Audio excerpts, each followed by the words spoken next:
How to make a mixtape. Now, the making of a good compilation tape is a very subtle art, many do's and don'ts. First of all, you're using someone else's poetry to express how you feel. This is a delicate thing. You gotta kick it off with a killer, grab attention. Then you gotta take it up a notch. But you don't want to blow your wad, so then you gotta cool it off a notch. And there are a lot of rules. Bunch, you say? You got a bunch. I got tons. What kind of tons? Okay, so I have three things that are not of any connection to the pod. Okay. I've got so much. First of all, is this the first time before Christmas? Since the New Year. Since New Christmas, since New Year. We haven't recorded since before Christmas? Nope. Fuck, we need a second episode. All right, let me go rapid fire with a couple things that I got. Bring it on. Did you watch all of the finale of Stranger Things? Yes. Thoughts? I liked the finale. The whole last season finale. was up and down, but the finale was great. Thought it was great. Yeah. Thought it was fantastic. We could do a whole separate episode. We sure could. Best work compliment I've ever gotten happened today? Ever. Best work compliment I've ever gotten. Okay. Coworker of mine says, "Happy New Year, Donnie." This is in Teams, Microsoft Teams. Happy New Year, Donnie. This is really weird to say, but I started watching The Bear, and it oddly makes me understand you better. LOL. Is that even a compliment, or is that just? I'm taking it as a compliment. Okay. Karina, if you're listening, thank you. It means the world. I grew up with a girl named Karina, and kids would pick on her because she had a ton of freckles. And she said that her mom, I remember one time she was crying on the playground, and she said, "My mom says they're angel kisses." Oh, that's really sweet. Which was I still remember that to this day. Only she said tisses because we were like little kids. Yeah. She said my mom calls them angel tisses. And to this day, I still think of freckles as angel kisses because she was getting picked on and I felt bad for her. Oh, well, don't know where that came from. Thanks for unlocking that memory. Because of Karina. Next thing, weird hypothetical question. Mm-hmm. What's something about you that's really fucking weird? Weird thing. I don't do well on these things. You don't have a choice. Dude. A really weird thing about you that you just like, hey, you know what? It is what it is. I don't have the bandwidth to fix it right now. I got one. So for years, until I was a teenager, I think it's like a spectrum thing. Mm-hmm. I would neurodivergent. Yeah, I must have had something going on because I would say something and then my lips would make the movements again for what I just said, but I wouldn't make a sound. And I took years of actively trying to stop that. And every once in a while, it still sneaks out randomly. And I don't even know I'm doing it. So like, for example, the listeners won't see this because they can't watch me doing this, but it would be something like this. Okay, let me tell you. Let me tell you the direction I'm going in with this one. Okay. For some reason, all of my kitchen utensils are single purpose. Okay. There is a grilled cheese spatula. Yeah, like you've got like you're highly specialized. There is a peanut butter rubber spatula. If that rubber spatula isn't clean and it's time for peanut butter, I'm going to wash that spatula to use. You're not going to use another spatula. No way. There's a set of tongs for getting shit out of the toaster oven. It's all one purpose use. Yeah, sounds like some OCD stuff. See, that's what I'm thinking. Is it OCD or is it just fucking weird? I don't know, man. You're just particular about certain things. Like I've seen your handwriting. Yeah. I've seen the way you organize things. You are a well-organized, meticulous person. Yeah. Could it be OCD? Possibly, but it's not the kind of OCD that like keeps you from being able to live your life. Yeah.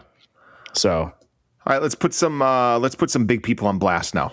This is my last thing, and then we can go about whatever we want. Man, you are coming in hot today. Okay. Full fucking names, no problem. Don't care. Deanna Fry from the General Insurance, and what's going on? Tyler. Hold on, let me find Tyler's name. I got so many emails from the General. So many emails. On December 29th, right before the new year, I'm sitting parked at the intersection right after the morning pop. And Chad decides he just doesn't really want to stop Stop sign or stop light. stoplight stopped, traffic a lot. Yep. And Chad decides he's just not going to stop fast enough. And so Chad decided to park his 1989 Toyota Accord or Honda Accord underneath my truck. Shit. So it's drivable. It's just annoying enough. Yeah. Well, obviously Chad isn't going to have full coverage on his 1998 Honda Accord. So I'm dealing with the general insurance. Oh my God. Get with the general and save some time. If there's general? a listener that works for the general, don't do it anymore. Shaquille O'Neal does their ads. Hey, Shaq, you listening? Shaquille O'Neal will do anything to make a buck. Shaquille O'Neal also does Hewlett-Packard ads. So I have been dealing with this since the 29th of December. Obviously, what a way to December spend your 31st, January 1st, nothing's going to happen. Yeah. I called Tyler twice a day from the 2nd, 3rd, 4th, 5th, and 6th and sent him an email the 2nd, 3rd, 4th, 5th, and 6th. Tyler never got back to me. I finally was Googling generic phone numbers to try and get a hold of somebody at the general because I couldn't talk to anyone. I talked to Deanne Fry today, who couldn't have been ruder on the phone. At one point in time, I had to tell Deanna, hey, Deanna, please cut me some slack. I don't deal with this all the time. I just need help with the solution. And then I asked for Deanna's supervisor, like a real Karen. Yeah. And then after that, Scott Lewis got an earful about how not friendly Deanna was. I'm airing it all. I want all these people to just give me my first down. 1 star. You're just burning it down. Burning it down. I was unhappy. But you know what? Just January 19th. Oh, let's keep going. January 19th, I get to drop the truck off and I'm going to get it fixed. But tomorrow, big things happen in the Longton household. Last day of a hoodie in the office because new windows are going in tomorrow. They're going in tomorrow. No more putting the heater on while we're recording so you can hear that gentle buzz in the background. Oh, delightful. That's delightful. Very excited. Hey, how was your holiday, bud? It was really solid, man. You know, I've got the 1-year-old nephew now, so it was a blast. He has got a head of hair. He's got a head of hair. He's got a great temperament. He's got too much damn energy. It takes 5 adults just to keep up with him. Great head of hair. Cutie, really good time. You know, had fun.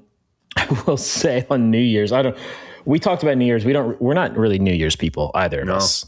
I got invited to 2 parties this year. Dang. Mr. Popularity over here. Popularity over here. So I went to one. I went to both, but I went to one first and kind of, shot the shit, hung out with those people for a little bit. It was great. And then I shot over to the other one. No, I said my goodbyes. Okay. I said my goodbyes. I knew less people at that party anyway, so it was easy. Mm-hmm. I go to the other party, which was a bit of a younger crowd. So we're drinking, we're having a good time. The hostess of the party is really, really into the fact that she got supplies for everybody to make vision boards for 2026. Whoa. Magazines, scissors, glue sticks, poster boards, the whole 9. Went and bought vintage magazines, which was kind of cool. That's kind of cool. But she's talking about all and we're all kind of yeah. We're playing, Jackbox games, and we're snacking on charcuterie boards and things. It's like the games. It's like there's something going on the screen, but you're entering things on your phone, like Drawful or those things. Okay. Like group games, right? Yeah. So midnight rolls around. Midnight happens, and she's like, "God damn it, we're doing vision board." She's like, "We're like, okay." It's 12 o'clock. Dude, we all spent. It got so serious. You get a bunch of adults doing crafts, and they got into it. And so, what time did you guys start drinking? I don't know, 8 probably. I don't know. So you were served. It started at 7. Yeah. So that's where this is going. So where I think some of us were skeptical. We weren't annoyed. We're just yeah, that's fine. But I'm like, do I really want to be doing this on New Year's? By the time we finished and we all presented each other's vision boards to each other, standing up in front of each other, it was some of the funniest shit I've been involved in a long time, dude. Sounds you great. get somebody, who's feeling nice and toasty. I've got photos of it. If you want to see it, I'll text it to you. Share them on the fucking socials, man. I want to see your vision board. Yeah. So it was, it turned out to be fun. Hey, Holly, who's a listener. one, you throw a great party, and I appreciate it. And two, I had the best time. And I was skeptical, Holly. I was skeptical. But I had a great time making my vision board. So there we go. That was my New Year's. You just stayed in like usual? And yeah, I think I was asleep by 10. Yeah. Yeah, didn't do shit. Gym was open at 7 on New Year's Day, so went to the gym at 7. Got after it. You know what? And like, what's your take on New Year, New You, New Year's resolution gym people? If it gets people to the gym, that's great for them. I mean, I'm not a New Year, New You type. Like New You can start anytime. August 17th, New You starts. Great. But you're not pestered by a bunch of noobs in the gym taking up the equipment. Dude, I can't tell you the last time I was at a gym. I have a gym in my apartment building. I don't go to a gym, so I don't have to worry about. That's not a thing I have to deal with. So, is it like all of a sudden the gym is packed? Like first of the year, it's like a pretty common thing. Like New Year's resolution stuff. I'm fucking here for it, dude. I want to fist bump my way down that row of treadmills of like, get after it, all of you. I'm so stoked. Like, please don't give up. You're like, nice packed gym. Let's go. Sure. Let's get it. Let's get after it. And like, I want to see the people that are really trying. Yeah. You know, like do the fucking work, you know, like I'm here for that. Come to the gym. Big fan. So yeah, I'm a big fan. That's a good attitude. And it gets kind of people get shitty about it. People, dude, there's so many videos I see online of just people being shitty at gyms. Yeah. Why are people so shitty at gyms? I don't know. Dang, dude, your vision board is something. It's called New Year, New Boogie. Wow. So here's the deal. The first magazine I opened, and I was tipsy already, was a porno? Was a muscle mag from the 90s that was all about sexual fitness. And I thought it was the funniest shit. And yeah, I cut out a lot of stuff from that magazine. Wow. But you got Gizmo. He's driving away from all that shit. Yeah. Yeah. Toward Jennifer Aniston. All right, I have music news. Let's hear it. Play the song. Play the song. Damn it. Oh,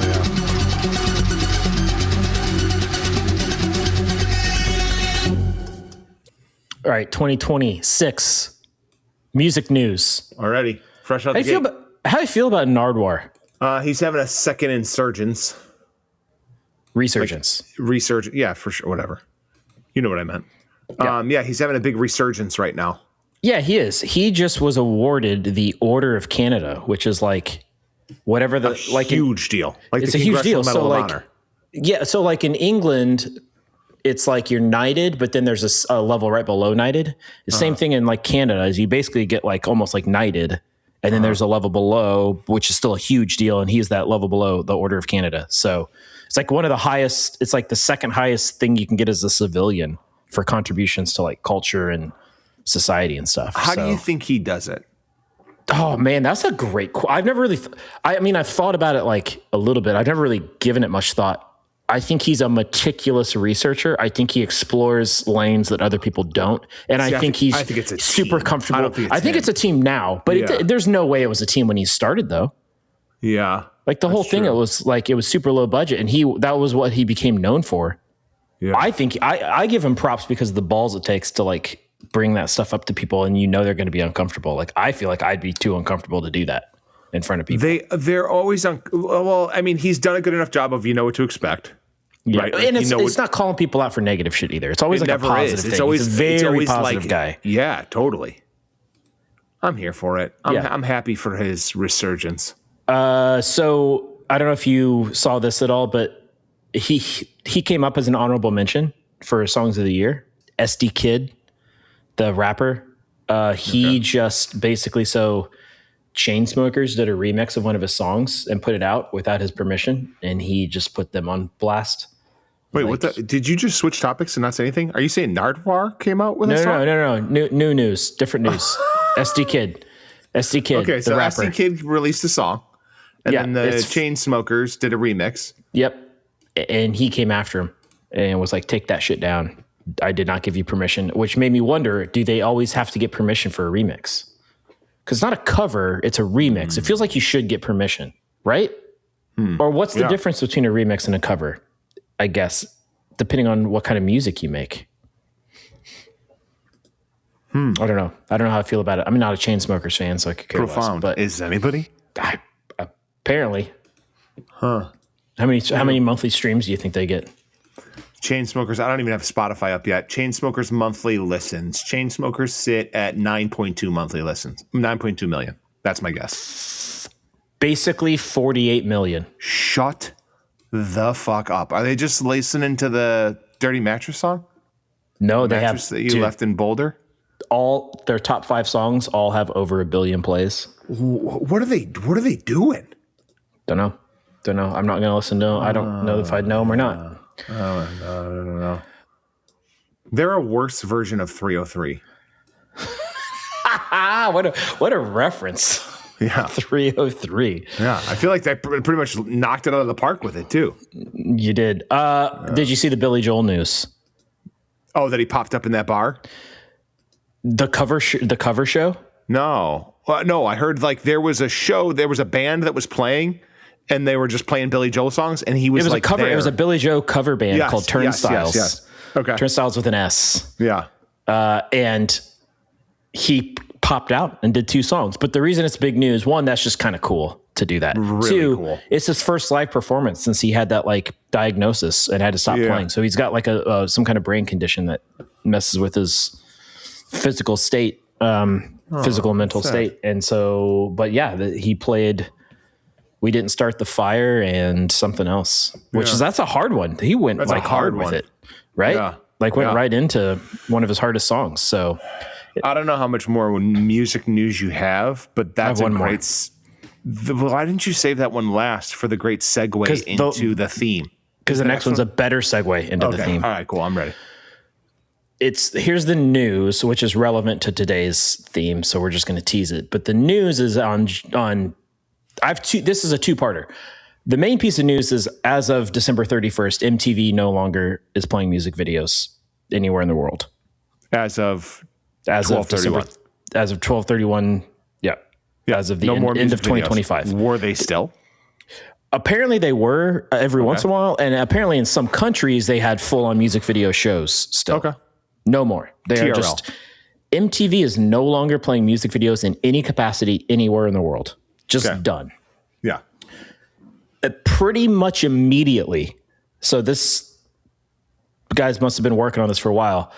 This dude, did you see this? This guy's website that he launched? No. It's called wantmymtv.xyz. And it's a interactive player that has like almost 34,000 music videos in it. And you can go by decade, or you can actually go by shows that they aired on. So you can watch 120 minutes and it'll randomly play music videos that were on 120 minutes. And it plays commercials from the era too. Whoa, dude. Yeah. So they have Headbangers Ball, Yo MTV Raps, 120 minutes, MTV Unplugged. They have the entire MTV's First Day broadcast that you can rewatch. And then you can just pick a decade. So you can say 80s, 90s, 2000s, whatever. And all he's asking for is buy me a coffee. Donations. You can do it for free if you want, but you can give them donations. Yep. So like I've been dude, all day at work. It's not loading for me for some reason right now, but it was working earlier. Okay. I had in between calls today at work, I was just watching 120 minutes randomly. So many songs I've never heard in my life. Cause it's like on 120 minutes. Yeah. Because it's like any 120 minutes. So it was like everything from like, my era, our era, back to like the 80s and shit I'd never heard. Yeah. How fucking cool is it that somebody did this? Which takes us to our theme. It takes us to our theme. So should we just announce it now or should we pause? Oh, we got to bring in the guest. We paused. Then bring we in the guest. Was this your first fucking time? Yeah, but we were teasing it so hard here. It's been teased hard. Bring it. We'll bring in the guest. Bring in the guest. All right. Why, hello there. It's me, John Gobblecon, host of the #1 comedy podcast in the world if you don't Google it. This is for Little Gimmicks. This is for their pod. Oh, wait, no, Little Gimmicks. Oh, let me try this again. Oh, my God. You'd think being the #1 comedy podcast host in the world, I would be really good at ad reads, but I am dyslexic. I even say the word backwards. Anyways, this is for the podcast known as Mixtape. Yeah, entering season 5. And they want you to know their sponsor that they love, Little Gimmicks, which, by the way, I'm not really a fan of gimmicks. You know what I mean?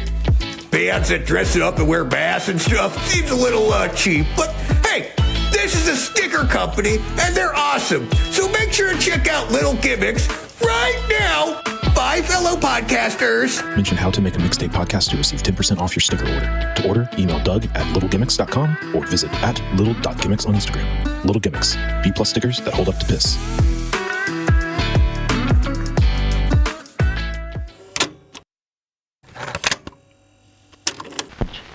How to make a mixtape.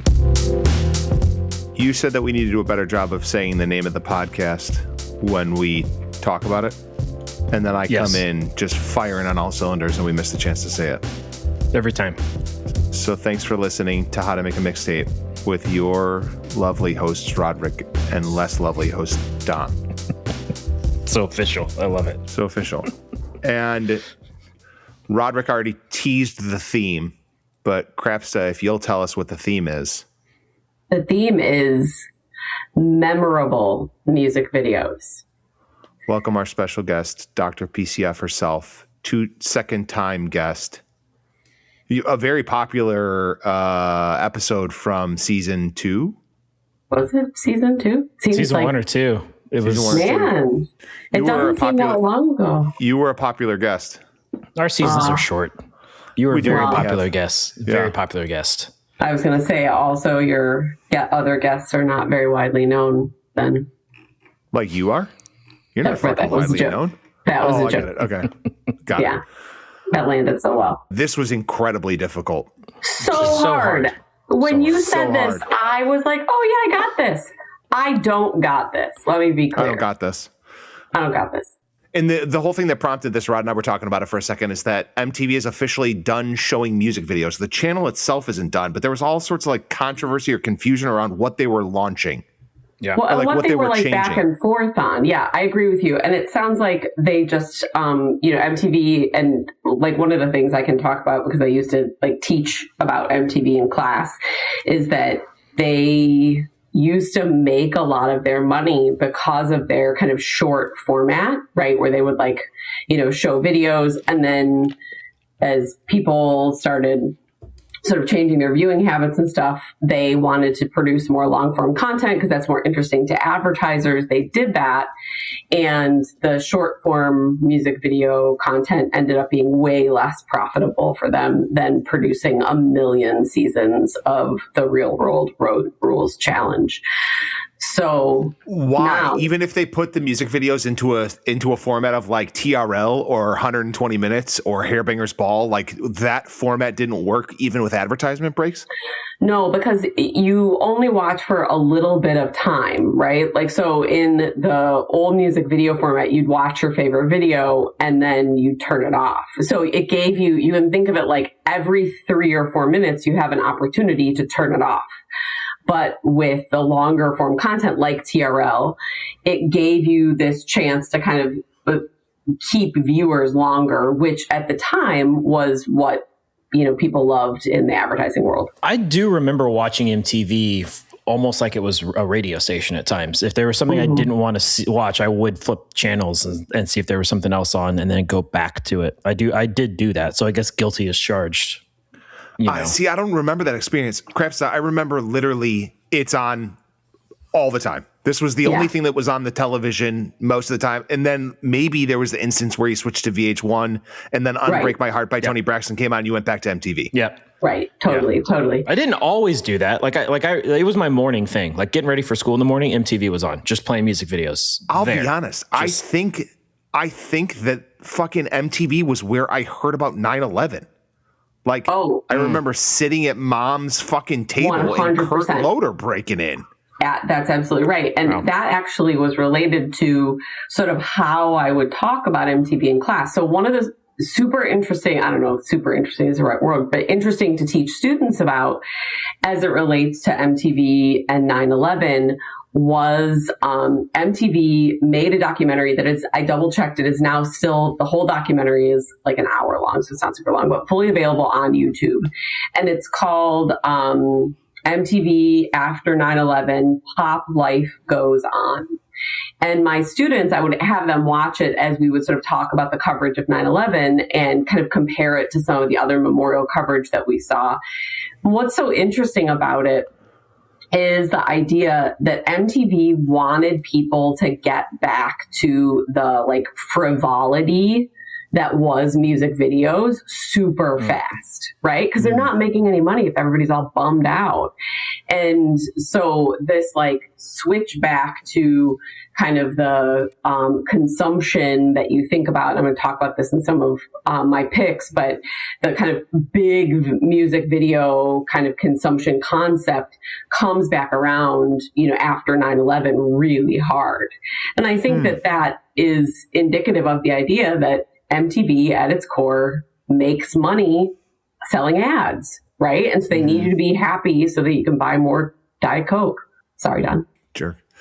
Yeah, I get it though. That it's so crazy because I mean, we're all of a generation where this was the only source of information. Like this was totally. You know, I mean, the internet existed. We're not that fucking old, but like most of the information that was collected was from MTV. And like it was the most relevant at the time, at least for us, which was so weird. It's also how you learned about culture. Like it wasn't even just the news stuff too. It was like, how are people dressing in the videos? Yeah, like 100%. What is the world like outside of this town that I live in? Like MTV and VH1 told me those things, you know? Yeah. And I think that that's one of the things for me that, like, because I remember a time when there was no MTV and I remember a time that there was MTV, right? And like one of the things I remember about MTV is it sort of being sold as this is for the youth generation. And I just don't think that there were other things that were being, you know, other, cultural products that were being produced at the time besides music that was like, this is television for a very particular kind of youth culture, which, obviously paid off for MTV. I mean, MTV was very profitable for a very long time. Did the short form to long form thing, like, was it the internet that advanced that too? Because short form is easier. Like I can watch short form on the internet. And as the internet got faster and faster, it's easier and easier to watch any short form video, on my computer and then something in my pocket. Like, I guess I never really thought about the internet kind of having a big hand in killing MTV or the music video side of MTV.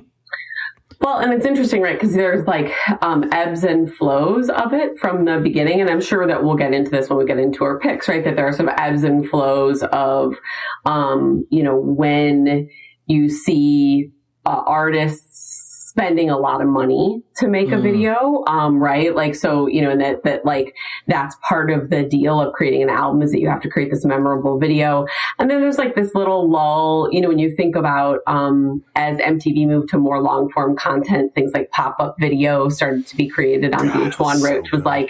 Which was super fun at the time. And it was like, how do you make a music video, an old music video, more interesting to people? Beavis and Butthead, their whole format was focused on, two cartoon guys watching videos. And I think that you see that ebb and flow between long form and short form content. And I think, as we look at some of the more modern picks, and, more modern for me is still like 10 years ago, the people who are making movies and television now that I love started in music video in the 2010s. Dang. Yeah. Well, you want to fucking go first, second, or third, man? And I can't wait to hear what your approach was. Roderick, Donnie, and I talked about this a little bit, that like I struggled with this assignment so hard, and I am such a good assignment doer that I like had to have a shtick, right? Because I want an A so bad. So I opted to choose videos that were memorable, not only because of the content, but because of the director of that video. So that was my shtick. So I'm going to go second. It's a good direction to go. Dawn, that means you're first. Are we going to have her read the rules? Yeah, you have to read the rules now, Crafts, because I'm tired of listening to Rod read them. And also, you're the only person I'm the most concerned with steals with. I don't know that Rod or I will have many steals, but I'm very concerned that you and I are going to steal each other's songs back and forth. But we'll give it a damn shot. I was going to be like, how do I know? Shit, like, did I not do the assignment? Did I not know that I was going to read? We didn't have you do this last time. This is a new thing. All right, so the rules are, you got to have a killer opening track that grabs the listener's attention. Each song should flow smoothly into the next, creating a seamless listening experience. The mixtape should have a good balance of different genres, tempos, and moods. Variety keeps things interesting. The mixtape should tell a story or convey a specific emotion. It should take the listener on a journey. It can't be too obvious, but it can't be too obscure either, unless that's the theme. You can't double up on songs by the same artist. The closing track should leave a lasting impression and make the listener crave more. So dramatic. So you're up, Don. Oh, shit. What was your approach? So we heard Krista's. The problem, so I don't have a solid, good, like, fun spin. As I sat down and I thought about music videos that were like, oh, this one was great. Oh, this one was great. Oh, this one was great. Which, like, I was waiting to have my oil changed a couple of days ago and had 12 sitting there waiting to have my oil changed. And then I started looking at the music videos and got completely distracted watching music videos. And 2 hours went by and I was like, oh shit, this isn't bad. So this is my approach towards getting my oil changed from now on. That's good. Yeah. So I don't have a solid approach, but I'm going to start with my first pick because, again, favorite band of all time. It's going to be Guns N' Roses' November Rain.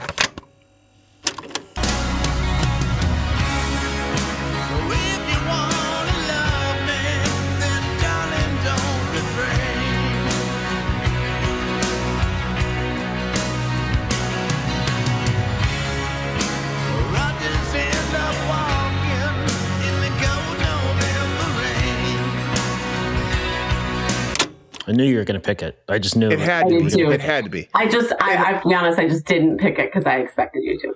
It had to be. And like, we can talk so much about the trilogy. We can talk so much about them being the most expensive music videos made at the time prior to Michael Jackson kind of ramping up his video production, which then started to win the Guns N' Roses shit. But up until I think Scream, Estranged, which was the third of the Guns N' Roses trilogy videos, was the most expensive music video of all time, where like Axl jumps off the fucking shipping container truck into the ocean and shit.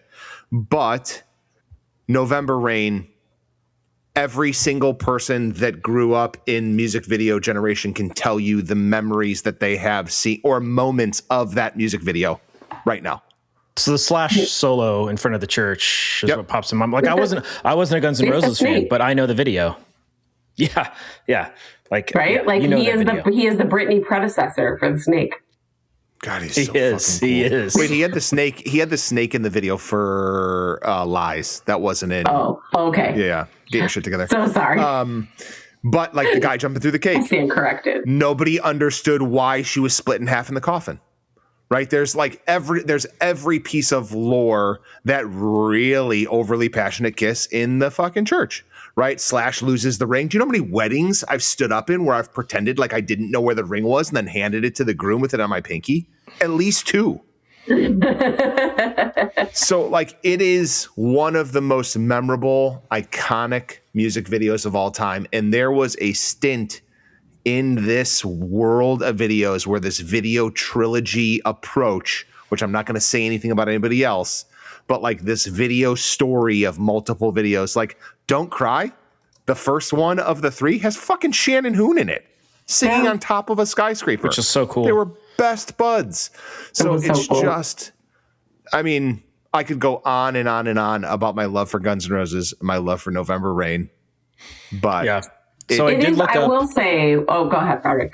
I was going to say, I did look up the top 10 most played songs on MTV, which MTV didn't keep records the same way that radio did because they didn't have to. Like radio has to keep track of like everything they play. MTV didn't have to. So it's a little bit speculation, but it's like, you know, I think whoever was doing these things is pretty confident on it. And November Rain was top 10. It's not like a exact ranking, but they had November Rain top 10. I won't talk about others because I'm sure we might get to those in this, but will. It's one of the most played, and it was long too, compared to a lot of others. The song is over 8 minutes long. Yeah. So it's so good. God damn it. Talk all the shit you want about Axl now, which again, he shows up to concerts on time now, still out there, old dude who went through a bunch of doing 80s and 90s things, but he's still fucking crushing them. Going to see him in June. And I can't fucking wait. I was trying to think of the other artists at that time that, that did sort of create, it's not just the trilogy in this case, but that created a kind of world. That their music videos had this very particular kind of world building quality to them. And I mean, if you could think of, Michael Jackson Thriller, right? Those kinds of things that I know that we'll talk about. But I think broadly speaking, part of what makes November Rain so interesting is, Guns N' Roses was at the sort of height of their popularity at that point in time. So they could release a 7-minute song with a great, big, expensive video, and people would eat it up, right? It wasn't considered kind of out of the ordinary or, too edgy to have this really long, really dramatic video. They kind of wrote the book on it, right? If you look at it in comparison to some of the other kind of longer form videos, I think they understood the task. According to Rolling Stone, it's the 9th best music video of all time. Yeah, we can talk if you want to. I read the Rolling Stone list too, and I think it's hard to do this assignment without reading the Rolling Stone list. Yeah. And so we can talk about it because I there's some things about it that I have questions. I agree with some and I disagree with a lot, but yeah, totally. For sure. Totally. All right, well, there's also two different versions of it. So there was a 1993 article. I don't know why my screen just gave me balloons. There's a 1993. There's a 93 article, or not? Was it 93? Yeah, there was a 93. There was a 2000 something, and then there's a current one too, and they're all different, right? So the best music video of all time changed over time. So their current number one is a much more modern music video. If you look at that versus what it was 10 years ago or 15 years ago, the last time. So I think they had done 3 official greatest of all time ones, but November Rain, I'm sure, is on all of them. And it was really interesting what you said, Krista, because when I think of bands that had whether it was just really consistent aesthetics to their videos or some kind of ongoing, I don't know, theme or visual theme or whatever it was, I don't really think of anything till more the the late 90s in the 2000s. That doesn't mean there weren't any, but the ones that come to mind were much later than Guns N' Roses. And the long form videos, most of them that aren't the Guns N' Roses ones, are these here's a little movie, here's the music video, and this is more. So it's not as simple as that, right? It's conceptual, right? Yes, it's much more conceptual. Yeah. Yeah, it gives you the kind of vibes of the song. There's a little bit of a narrative, but the narrative isn't quite clear. And that's actually one of the things when I talk about one of the directors later that I'll talk about is that the music video format gives, particularly burgeoning artists an opportunity to play with form in a way that I think is not so expensive, right? You're not making a 90-minute film, you're making a 3-minute film. It's a really good point. So many directors either got started or got a boost because of their music video work, or were able to have a living as a director while they were trying to make a TV or film career by also doing music videos on the side. There's some incredibly famous directors that either started or at some point in their career were doing music videos. Yeah, totally. Yeah, absolutely. Who wouldn't want to? Let's be honest. Who wouldn't want to make a music video? That sounds like a blast to me. Unless you're often for me being in video production school as an undergraduate, it was often an assignment in class, to take an existing song and tell a story with it. And part of it was that it taught you a lot about editing and taught you a lot about narrative movement, all the things that you want a young person to, who's learning how to do this work to do. So I understand why it was a good assignment, to be sure. Your pick, Crapsta? All right. So we were talking about directors that have gone on to do other things. And so I have some dark horses here, but again, my goal here was about directors who made memorable music videos. From the amazing Spike Jonze, it is, and I'm not going to go there. I'm going to go to Bjork. It's Oh So Quiet.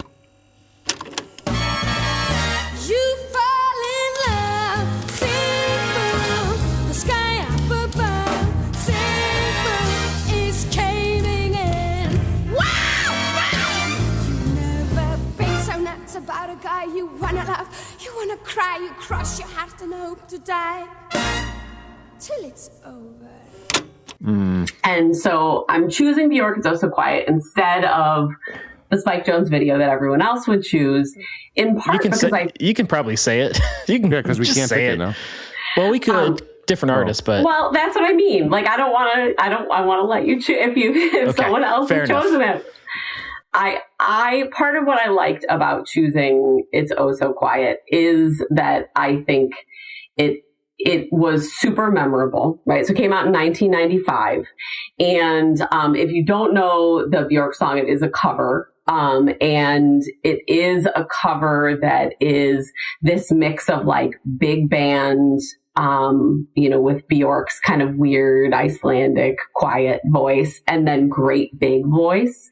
And that concept of kind of, small quiet voice and great big voice is an important part of the song. So Spike Jonze has a blast with this in the video. And the narrative of the video is this kind of surreal world, like all good Bjork videos, where she's walking down the street and the It's Oh So Quiet starts out and it's a very quiet song. And then there's a great big moment in it. And when this happens, there's a huge dance number that's like super choreographed. Everything in the town becomes alive. A mailbox gets up and dances.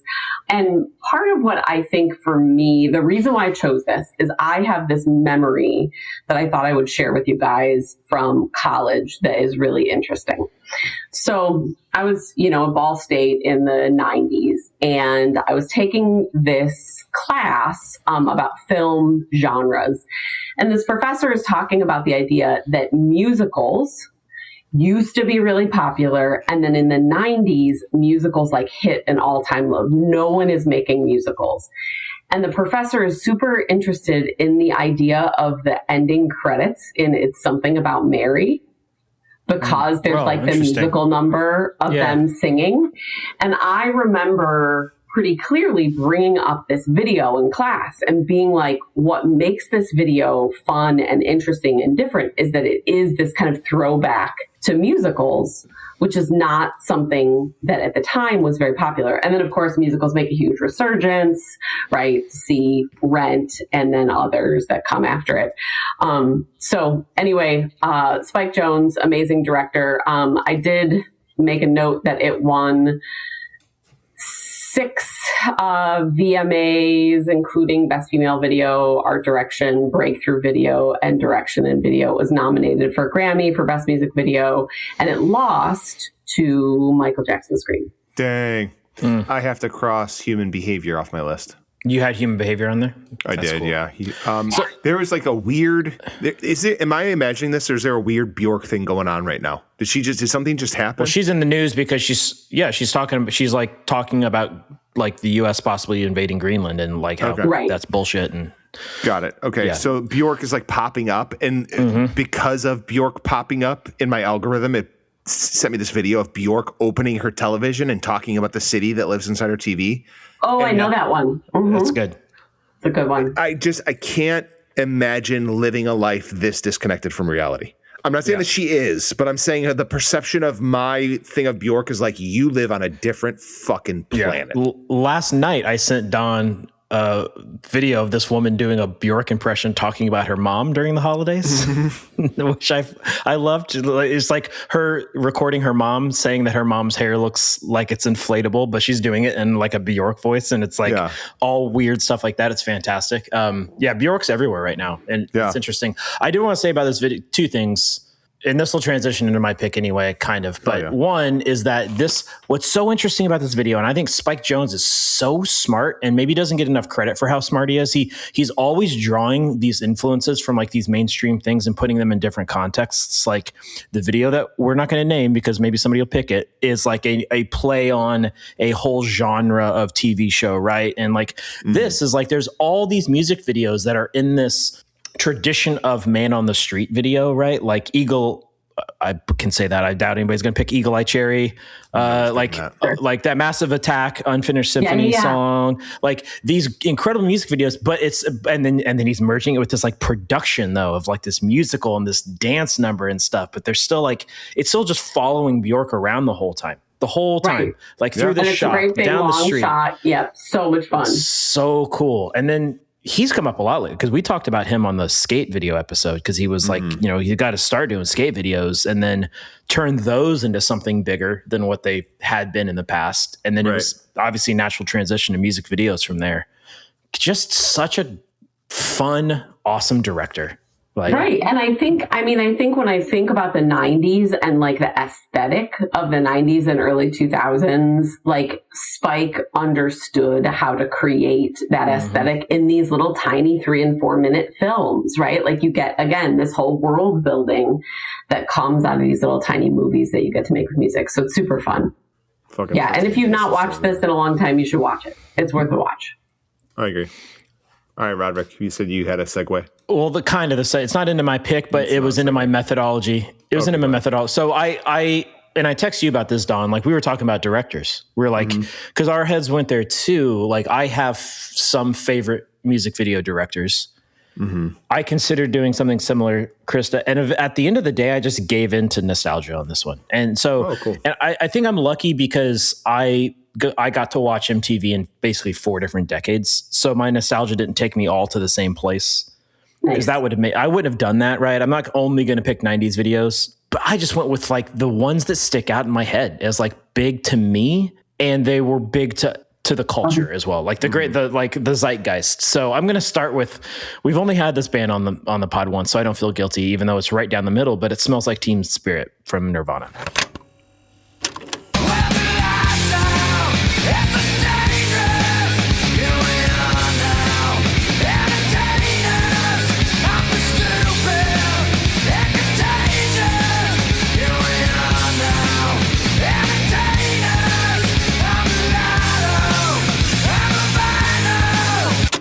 Yeah, makes sense. Nice.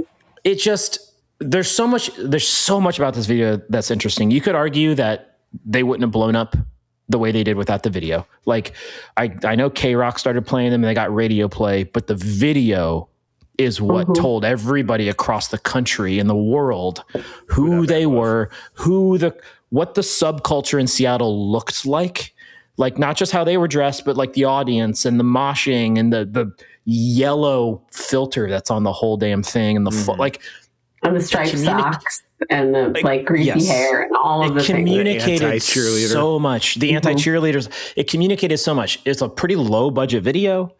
It was, I don't know if you guys know this, but the final edit was from Kurt because he didn't like the edit that the director did. So he re-edited the whole video himself. Like, you know, they got a director who was like an art school kind of like on the cheap, but I want to do a video for you guys. Great. Let's do a video. It seems cliched now, understandably, but it seems cliched because they did it first, which is this anti-hero, like high school thing. Like we're not jocks, but we're playing in the gym. The cheerleaders, to your point, they have the anarchy symbols on them and they're like goth looking. Like they did this, like we're going to take the normies and the mainstream stuff and we're going to like flip it on its head and that's going to be the video, which now does feel a little trite maybe, but was it then?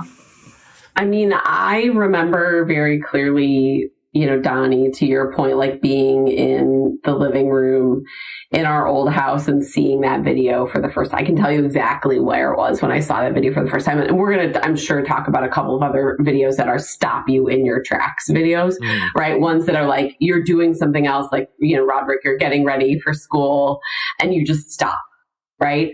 And that was a just stop for me. It didn't sound like anything else. And I had heard a little bit about Pearl Jam at the time, but like this was different than that. Even Pearl Jam had a melody that just didn't. I wasn't a big Nirvana guy until later. They became a very important band to me later when I started appreciating what they actually did for rock music.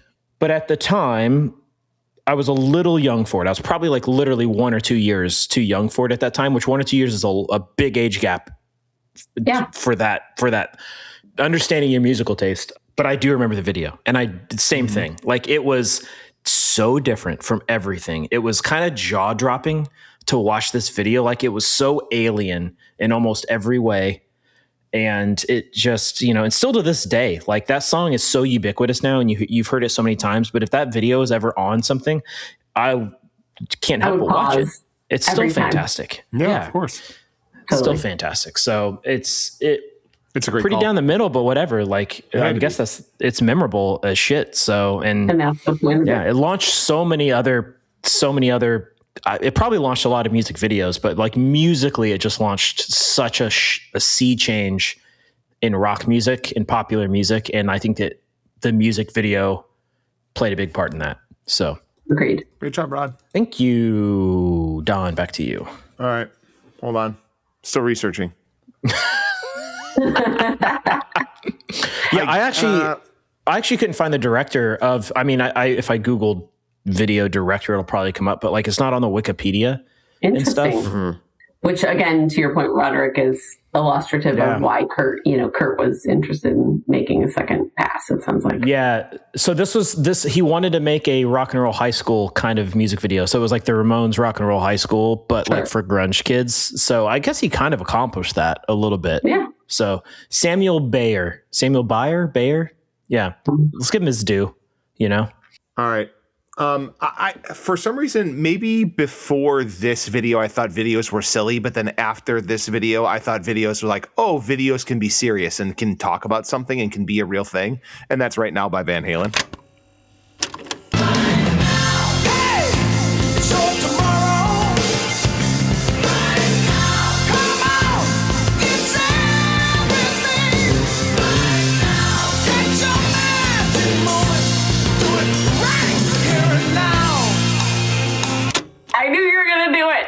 Totally. Like again, I was a child, right? Like, I was maybe 12 years old. So like, I wasn't old enough to like have some of what they were talking about in the video be relevant to me.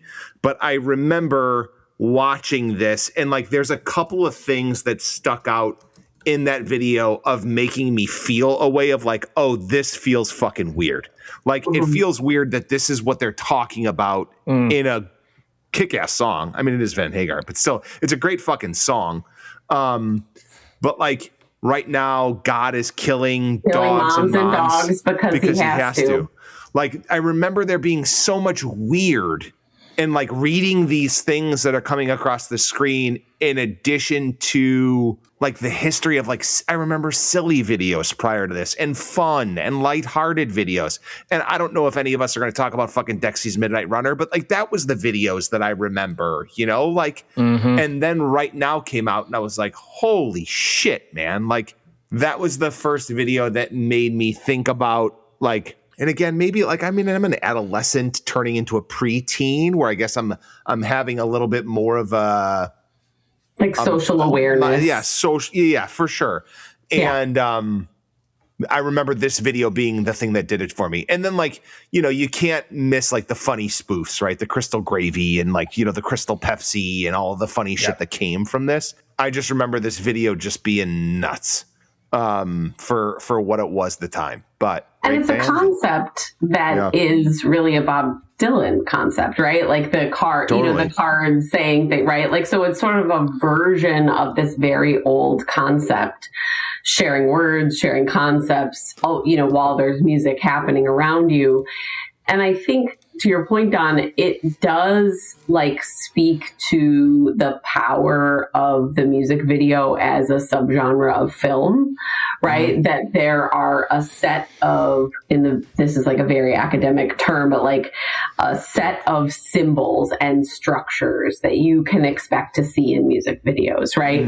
And one of them is about how they use the visual image of words. And so there are lots of music videos that do that. But I think that video video in particular, one of the things that's interesting is the juxtaposition, right? Like that right now, God is killing moms and dogs because he has to, is on top of a golden retriever rolling around in the sunny grass. Yeah, like totally. I can tell you that right now and be 100% right. And that image still lives in my head 30 years later, more than that, is, I think, indicative of why those signs, symbols, structures, formats are so powerful. Yeah. Don, do you remember, we talked about this briefly on another episode. Do you remember what episode it was? I don't, but I remember talking about it. It was episode number 1. Was it really? Because I picked Runaway Train, and they do that thing about the missing children. So they show the photos of the missing children, and like have the texts and literally have phone numbers to call and stuff like that. And it was very much like in the lineage of this music video and music videos like it. And so this video came up when we were talking about that. Yeah. Very first episode. I didn't know it was all the way back then. Yeah, but I can still, so right now God is killing moms and dogs because he has to. Right now, blacks and whites are not eating much together. I remember that being one of them. Like, I can still recall, right now Eddie's got his hands full. I can still recall like a bunch of what some of the actual things that came across were. And I haven't watched this video, I mean, outside of the getting my oil changed, in 25 years, 30 years. But I still recall so much. Yeah, for sure. Yeah.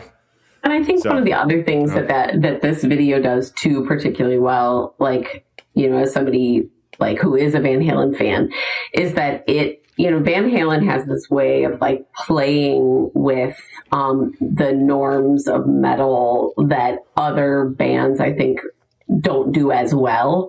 And so I'm thinking about, like the right now Eddie has his hands full moment, right? Is like you have all these super heavy things, and then you have this slightly lighthearted, you know, kind of thing that is about, and I think that Van Halen, particularly the Van Hagar years, did that especially well. You know, tried to kind of push the envelope a little bit about how we think about, you know, all different kinds of concepts, which I appreciate. Yeah. Right now, somebody's working too hard for minimum wage. Back in like what year was that, Donnie? 1992 or 93? 92? Yeah. 92, 93? Yeah. Crazy. Yeah. Poopsta, second pick. All right. So my next one is, again, kind of thinking about the rules, thinking about where I want to go after, you know, after it's oh so quiet. I chose Beyonce Formation. My daddy Alabama, mama Louisiana. You mix that Negro with that Creole, make a Texas Bama. I like my baby hair with baby hair and afro. I like my Negro nose with Jackson 5 nostrils. I earned all this money, but they never take the country out me. I got hot sauce in my bag, swag. And I know that that's at the top of many lists, and it's so good. Yeah. And I can talk at length. So this video was directed by Melina Matsoukas, who is one of my favorite directors right now. She has directed a ton of TV, directed and produced a ton of TV that I really love, especially Master of None and Insecure, which you've not watched those two shows. They're amazing. She has a new movie coming out as well. She's also directed videos. Master of None? Sorry? Did you like the third season of Master of None? Not as good as 1 and 2. Okay, go ahead. So she's also directed lots of videos that you know, right? Like Lady Gaga, Katy Perry, Solange, Jennifer Lopez, Ludacris. I made a list. And like one of the things that is important to think about is that Formation came out the same year as the first season of Master of None, Donnie. Oh, no shit. So she's not fucking around, right? Like she is busy here, you know, helping to, you know, write and produce Master of None while she's working with Beyonce, who I've heard is not easy to work with, to make this music video that truly, I think, has become the bar for music videos that say something. So I copied and pasted a little quote from The Guardian about why this music video is so amazing. And I just want to read it because I think that it illustrates like the importance of this video in 2016 when it came out, right before the 2016 election. Like there's a lot happening here. So this is, again, a journalist from The Guardian. Formation is both provocation and pleasure, inherently political and a deeply personal look at Black and queer bodies who have most often borne the brunt of our politics. All shapes and shades of Black bodies are signaled here and move, dare we say, forward in formation. Even the song's title is subversive, winking at how we have constructed our identities from that which we were even allowed to call our own. And I remember this as one of those videos, like, because again, MTV in 2016, I am not watching MTV anymore. I don't know about y'all. So I get to this video through social media and, it shows up kind of in the zeitgeist. And I remember this video stopping me in my tracks. And that opening image that is of Beyonce on the car in New Orleans. You know she's in New Orleans. Like, and it, and the start of that song is quiet. And it is just stop you in your tracks. Like, exactly what they're trying to evoke. And I think they just do an outstanding job. So one of my favorites, what I particularly like about this video are the scenes in the pool, in the swimming pool, which is supposed to be, kind of a call to, you all may know this, or listeners might know this, that in the 1950s, Dorothy Dandridge, who was a Black star, was known for sort of dipping her toe in a swimming pool, and then a group of white activists draining the swimming pool. And so that, Beyonce and her dancers are performing in this empty swimming pool is this kind of, callback to that. So there's just lots of cool things here. Yeah. The history of public swimming pools in this country is so tied to race and discrimination and Jim Crow laws and all those things. It's wild. Like, listeners, like, we can't get into it now, but if you want to understand race and how it's evolved and changed, but always this racism has always been there, like, research or listen to a podcast or something about the history of public swimming pools in this country. It's insane. Yeah. Absolutely insane. Totally. So this, you watch this video and like, you can see where the like, This Is America's came from, or like the Kendrick Lamar videos that are saying something, like, they all are in this lineage. What's interesting about this video is it's a lot more, I wouldn't say it's subtle, but it's more subtle. This video, still a beautiful music video, gorgeous. It's not so in your face. Yeah. You have to understand what you're seeing. You kind of got to work for it. It's more nuanced. Is what it is. You're like, for it. I love the scenes where she is standing with the Black men that are dressed in what looks like, servant outfits in front of what looks to be a plantation, and she has that like top hat down over. Like, there's so much visual interest in those shots. There's so much symbolism in those shots. There's so much being said in those shots, and to the average person might just be like, well, that looks cool. Because it does. It looks beautiful. It's a beautiful shot, but it's also like she's hiding her face, and there's the like plantation behind her. There's all these things happening, and that's just one shot out of like a dozen shots in this music video that all say something. So also, I don't want, like, the dancing in this video is so good. So good. It's like, very good. She is such a good dancer. And like, there's those music videos where like the dancers are good, but the main artist, it's like, I would rather the main artist not dance and have the dancers around them dance if they're not going to be up to the same level. And I would say Beyonce is probably the best dancer in this video. Crushes it. Yeah. You watch, I guess I watched this video, and I think I feel like, just, I know it sounds silly, but like, just lucky, right? That you're like, damn, that this person is making this amazing art, and I get a chance to sort of see it, and like saying something that's making me think hard. And so anyway, this one, like I said, it came out at a time when, there was a lot of other really intense political stuff happening in the world. And I remember like truly watching this on my phone in 2016 and just stopping to watch it. The dude on horseback too, like, if for anybody who's listening who doesn't live in the South, you might not realize how real that's a thing. It's a cultural thing here. Like, I mean, I'm in Richmond, Virginia, which is like borderline South, but even I will, like, on a Saturday, if you go to the right part of town, the bars are open, the people are in the streets, and there's a dude on horseback riding through.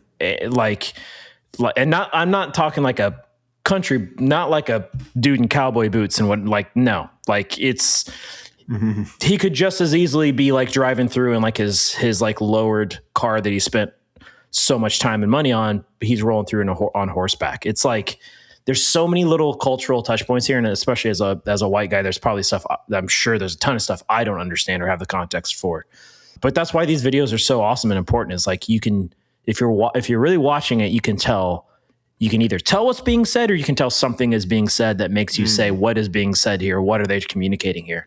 So that's a great point, Roderick. I feel like there's like so many images here that I missed that, like, with just a little bit of research, you're like, oh, damn, I didn't know anything about that. So yeah, it is cool. Really dense in imagery. Like, it's very dense in all kinds of different stuff. So, okay, well, go ahead, that's a hard one to follow. Sorry.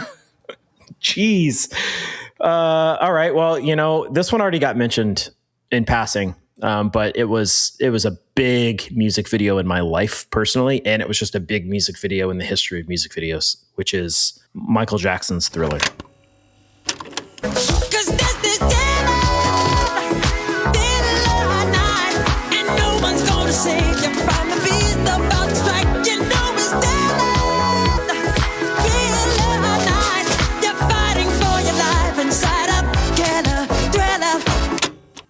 Nice. I mean, what do you like? There's so much you could say about it. Like, it was a movie director who went the other direction. It wasn't like, I'm doing music videos to get attention. He was like, he just put out American Werewolf in London, and it was like to rave reviews and stuff. And Michael Jackson saw that and was like, he's directing my music video. And it was that whole, like, it wasn't necessarily the first, but it was one of the first to make the music video a part of a bigger, like, story, and there's a film involved. It was the first to release it like a film. So this was premiered on MTV like it was a movie. This had cassette tape releases. I don't remember seeing it, but I remember, Christy, you would have been of the age for the release. Like, I was probably a little too young, but like, you were probably old enough. Yeah. Yeah, absolutely. So one of the things that I remember, that I remember so clearly about this is that it was also like kind of a media event in the way that these things were, or things became media events at the time, right? So like there was some fanfare leading up to it.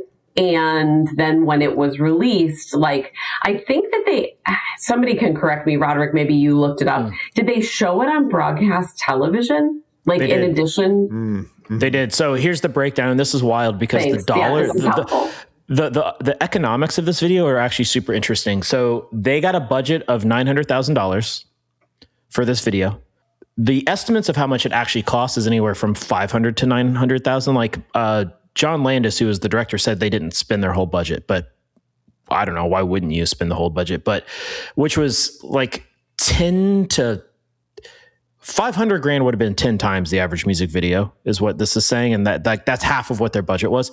So that's what the music video costs. Then MTV paid for premiere rights for just the one time. Like, we're going to premiere the video. Showtime paid a ridiculous amount of money for the cable rights to show it whenever. MTV paid another MTV paid $250,000 for the documentary airing, the documentary about making the video. I remember we had the VHS tape of the making of plus the video itself. Yeah, absolutely. And they you could, like, that was a very affordable thing that I remember buying.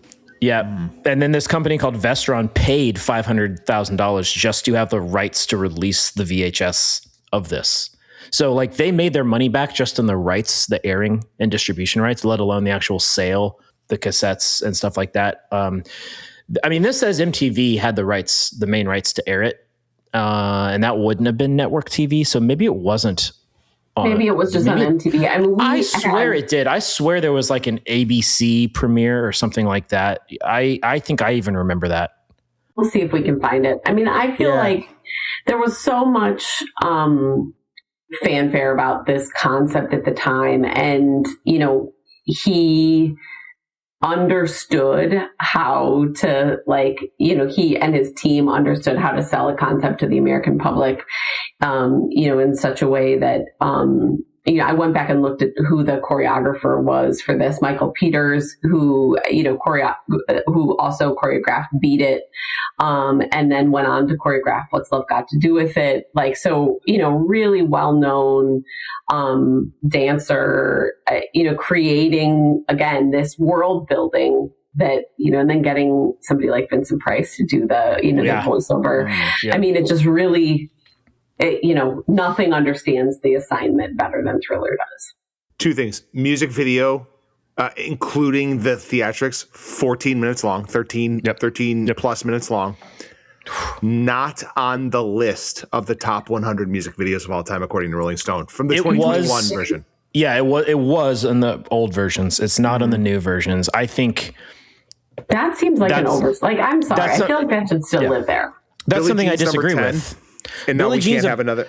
We can have another. Billie Jean's a better Jackson music song. video. I think Billie Jean's a better music video, just as a music video. Like if you just take the music video portion, for the format, it's a better video. But Thriller was not just a music video, and that should be taken in context when Rolling Stone does their 100 greatest. Like this was so influential on what a music video could be, what you could do with the money, what director. A movie director going to do a music video probably doesn't sound like that crazy of a thing now, but in 1981 or 82 when this came out, was that a thing that's happening? Absolutely not. There's nobody who's getting a budget to do an actual movie from a movie studio and then being like, okay, cool, I'm also going to go shoot a music video for somebody. I don't think that was happening. So that surprises me. It's not on the list. I wasn't even born when this came out, but it was everywhere. Every Halloween they would show the whole thing and you would know what time it was coming on. MTV would advertise it. ABC would advertise it. I think it was on Disney Channel even growing up. This music video was an event through the 90s. And so it's wild that Rolling Stone doesn't have it on their top videos to me. And I mean, and this wasn't his last one. He was always pushed. After this, he did the movie that Smooth Criminal was a part of. I don't know if Moonwalker movie, which was like a short film, not like this short film, like an actual 30 minute film. Is this the moment that we get to talk about Captain EO? Yeah, totally. Yes, please. Can't Leave Me Alone was part of that as well. Or Leave Me Alone. Yeah, Leave Me Alone. It was multiple music videos as a part of that film, right? And then he went on to do Scream, which was the most expensive music video ever at the time, with Janet, which we've talked about on the pod before. Michael he knew he could get the money, and he was just like, I'm going to push every boundary every time. I'm going to try to do it bigger and better and more and whatever. Anyway, yes, Billie Jean is a dope video. I love it. The light up thing, it's so iconic, great. But this was more of my childhood. It is. And it was more of my childhood. And it also defines a holiday. It's totally. Like the Halloween song too. Little Rick Baker makeup in this one too. Yeah, it's got everybody. So it's a huge deal. Good job, Roderick. My turn? Yeah. It's probably, I guess, one of my most memorable outside of Guns N' Roses because it's Basket Case by Green Day. Sometimes I give myself the creeps. Sometimes my mind plays tricks on me. It all keeps adding up. I think I'm cracking up. And my transparanoid. Nice. Interesting. It was one of those videos that I would sit, if we talk about songs recorded off the radio of sitting and waiting, Basket Case would be a music video I recorded onto a VHS tape to watch again. You hit the button when you were ready. Totally. Yeah, for sure. And you get the end of a pizza bagels commercial because they say that Basket Case is coming up next. But I remember this being everybody I ever wanted to be as I transitioned into this age as a young middle-aged teen, 14, 15, whenever it came out. But it was I want to be these guys. This is how I want to dress. This is the coolest kids in school. This is who I want to be as I start listening to slightly more aggressive music. But yeah, I remember it just being the coolest video. And like, I remember there being something surrounding the way that the saturation of the video was, where all of the colors are magnified. I don't remember like the whole thing around that, but it was chemical back then. Like they were shooting on film, so you had to process the film with certain chemicals to get the colors to pop like that. So like there's some famous music videos. I doubt this will come up. Like the first ever Smashing Pumpkins music video, it's like an acid trip, but that's because the guy who processed the film intentionally used random chemicals. He's like, I don't know what's good. He did random shit so that the colors would be random. And this one is very intentional. It's like overly saturated. All the reds look like hot pinks. All the greens look like neon greens. Like it's wild. And I very think 90s. That visual motif creates an irreverence, right? Like a sort of like, I'm not going to conform to the existing structures of the form that I think makes this video really memorable, to your point, Don. Yeah, and like they're in the insane asylum, like that's the whole thing is like it's the insane asylum and it's the One Flew Over a Cuckoo's Nest, like exactly. Play. Yeah. And I just remember thinking they were the coolest damn dudes. Like that was as cool as it got in 1990. What year is this one? 94. Yeah. This was as cool as it was. So yeah, I wanted to be as cool as Green Day was. Yeah. It makes me wonder, because I said this with Nirvana. And now I'm thinking it again with this, is like in the MTV era, there would be so much pressure on having a great first music video because that could make or break you. And this made Green, like, would Dookie have blown up? Probably would have still blown up. It's a great record. But would it have blown up as big or as fast if this video hadn't been so awesome? No, I don't think so. No, because Longview sucked. Longview didn't suck, but Longview didn't hit the nail on the head the way that Basket Case did. Well, it's him sitting on the couch. It's like him sitting on the couch. And that's what I'm saying. Like, they flubbed their first shot. So, like, when they came back with this, it was like, okay, this makes sense. And, like, Basket Case is arguably a better song. But like Longview was their first go, and it was like, oh, we missed the mark. So Longview's a weird first single for a major label band. Like if they were still on Lookout, I'd be like, sure, maybe Longview because it's a great song. But like, as a major label, it's a song about masturbation. Very obviously, that I feel like is so spot on. It's such a pop song. It's such a like edgy pop song, which is perfect for a pop punk band. Like.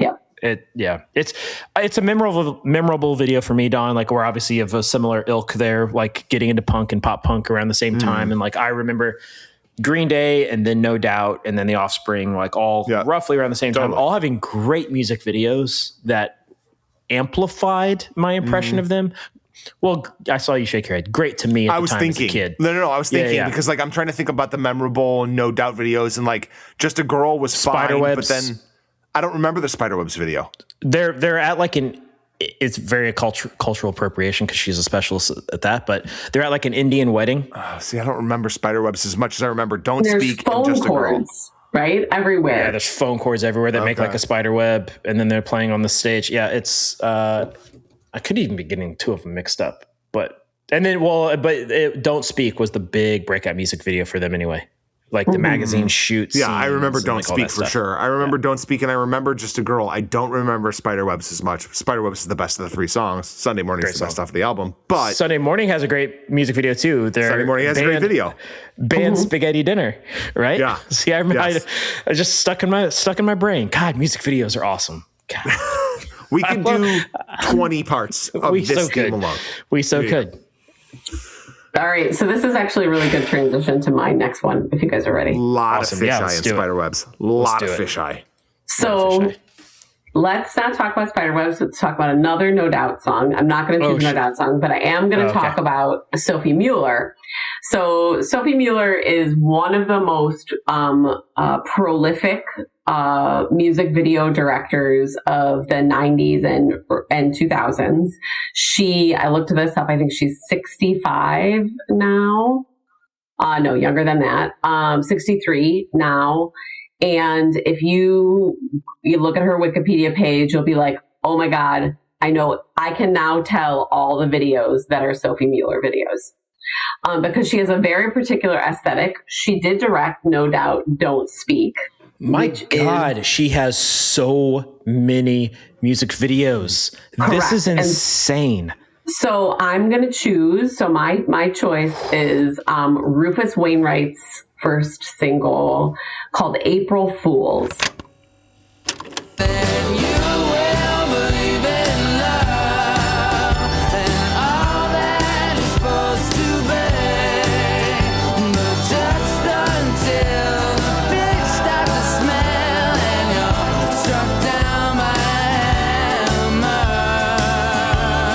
I'm going to choose it for a couple of reasons. Number one, it's a very good example of Sophie Mueller's work. So, like, if you don't care who Rufus Wainwright is, that's fine. He is the son of Loudon Wainwright. He has a whole album of Judy Garland covers, and that is who he is as a singer.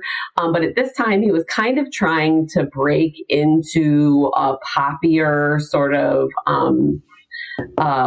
genre, and so he releases this song called April Fools that is a stick in your head earworm, and gets Sophie Mueller to direct it. He and Gwen Stefani and Sophie Mueller are super good friends, so Sophie Mueller has directed all of Gwen Stefani's stuff for many years.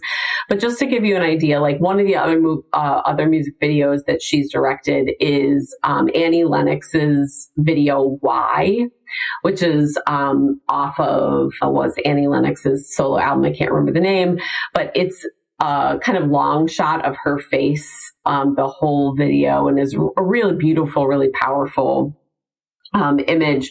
In this video in particular, it also has this weird narrative where classic opera characters are trying to kill themselves, and Rufus Wainwright keeps stopping them from doing it. And it's all about how, like, he doesn't essentially want April Fools to come.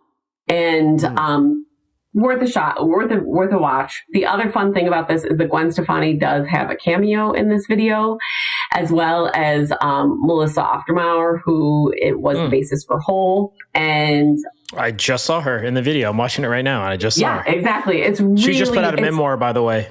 Just put out a memoir. Yeah, I hear. I've not read it yet, but I hear it's really cool. So anyway, this is one that I actually remember watching on MTV on 120 Minutes very specifically. It's why I bought the Rufus Wainwright album, because I thought it was so cool. I was a big Shakespeare Sister fan, and Shakespeare Sisters also worked with Sophie Mueller. It's this like Victorian vibe that lives through kind of all of her work. She did the video for Murder on the Dance Floor. I mean, she sticks in your head. This is insane, the amount of videos she's directed. Right? Absolutely insane. And the list is all song title, so I'm trying to remember I've got just artist and title. Do you not have artist and title? No, I just have art. I'm seeing tons of No Doubt and Gwen Stefani, but I'm seeing she did Mr. Brightside. She's done Blur videos. She's done Selena Gomez videos. She's done Kylie PJ Minogue, Harvey, almost all Coldplay, the more modern Pink, Kylie Minogue videos. Mm-hmm. Nelly Furtado, Sarah McLachlan. I had no idea. Rihanna, Jeff Buckley. Jeff Buckley's so the real. The only Jeff Buckley music video. It's actually not I will say that's not a great music video. It's not her best. But from what I hear, Jeff Buckley is part of the reason it's not great, because he was being Jeff Buckley and being very I don't want to do a music video. Right. Lily Allen, Smile by Lily Allen, Bells. which is a great video. Kingsley. Yeah. Wow. So anyway, this is insane. This is bananas. I think that, when you talk about like music video auteurs, we haven't gotten there yet, but I'm sure we'll talk about Mark Romanek, and we already talked about Spike Jonze. You talk about all these dudes who are like, who've gone on to do these awesome things. She has literally made a career out of this. She makes these little tiny movies that we all know and remember, but nobody knows her name. So here's my homage. Incredible. Great job, dude. Good call. Thanks. Thank you. My turn? No, it's my turn. Oh, Rob's turn. Yeah. Do it. I will also say I had this song on my list. I'm not going to pick it because it's a Spike Jonze video. Maybe I'll save it tomorrow. Man, Save it for honorable mentions. I'll save it for honorable mentions. Yeah. I'll save it for honorable mentions. Save it for honorable mentions. All right. I got to decide which way I want to go now. Man, I'm questioning myself a little bit here. All right. Nope. I'm going to go weapon of choice, Fatboy Slim.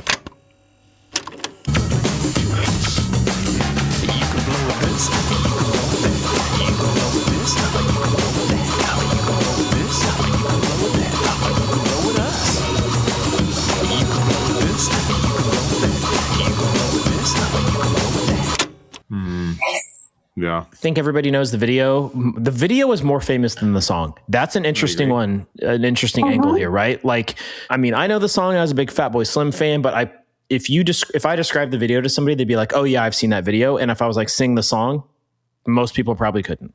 Definitely the video bigger than the song. And for listeners, was about it. I was just going to ask, like, why do you think so many people like just hung on to it so hard? I think it's a few things. I think one, it is just shot beautifully, but let's be honest, like, sorry, I'm watching it right now and I'm laughing. I mean, the choreography, right? Like Christopher Walken's dancing is so interesting and weird, but also like has this weird, like this old school, like 40s, 50s kind of like Fred Astaire musical thing happening, but it's in a Christopher Walken way. And it's all over the place. It's very surreal. He's in this whole building by himself, this elaborate hotel. Yeah. Completely by himself. And so it's interesting from the get-go. It's like, why is this Christopher Walken, who's incredibly famous? Why is he by himself in this hotel? He's dancing to this song. What is happening? It opens with him like having luggage, like he's waiting to leave for the airport, or maybe he just got to the hotel. What's happening? We don't know. It's never explained. There's no narrative here at all. And then partway through the video, he starts flying. He's flying through the air. So it's got this total surrealist thing happening. It's got really interesting dancing. It has a celebrity in it, which it's not uncommon for celebrities to be in videos. It is a little more uncommon for celebrities to be in videos once they're massive celebrities already than to be in a music video. I think that's a little less common, let alone the only person in the video. Like there's like Fatboy Slim's not in the video. There's no other only human being in the video. It's just so singular. I think that's my thing here. There's nothing else like this. There's no other video like this that I can think of or I've ever seen. It's such a unique idea. It was a Spike Jonze idea from what I've read about it. Like they wanted Christopher Walken for it. They asked him if he could dance because they wanted him for this video. And he's like, "Oh, you don't know. I actually was a dancer. Like I'm a trained dancer." So he was all about doing it. Isn't there some lore where the Christopher Walken will never turn down a job? And that's why he was in like the fucking ping pong movie and stuff like that? Like there's something said that like Christopher Walken will never turn down the job. I hope that's true, because some of the things that he's been in, I'm like, what is happening here? Yeah, totally. But I think that there is some kind of lore around that where like he'll never turn down a role that's like brought to him by somebody or something like that. Then that's why he's been in such weird shit sometimes. Yeah. Especially the ping pong movie. But yeah, right. I don't know. Like this song wasn't originally even in my top 4, but and this wasn't even the Spike Jonze video I was saying I wasn't going to pick. That's going to be an honorable mention still. Like the more and more I think about it, the more I think this is just an incredibly unique video. It's a one-of-one video. And if we're going to do a music video episode, it feels right to pick a video that is more famous than the song, because none of my others are that way. Like, Thriller video's big, but the song Thriller's bigger. Like maybe the Guns N' Roses one, honestly, but November Rain's a massive song. Like it's at least debatable. This one's not debatable. Wasn't even a big single. Everybody bought Use Your Illusion. I mean, I feel particularly after Appetite for Destruction, I just feel like you have a really good point, Roderick, that if you're going to pick something like a video that is memorable in and of itself, this one does it. Yeah. I just realized that one of the paintings in the hotel is Fatboy Slim. That's funny. Yeah. This did win Best Music Video at the MTV Award. Like it was 2001 when this came out, so this did win Best Video. Yeah, and I agree, rightfully so. And I remember this being played like a ton. It was on TRL a bunch. You know, I was in high school still, so I was watching this. Yeah, like in the mornings and stuff, and it was constantly being played, and it was great. You couldn't take your eyes off Christopher Walken, and he's looking down the camera a lot of the time, like he's engaging you all day long. Yeah, as a viewer. Yeah, so just so good, so good, so weird.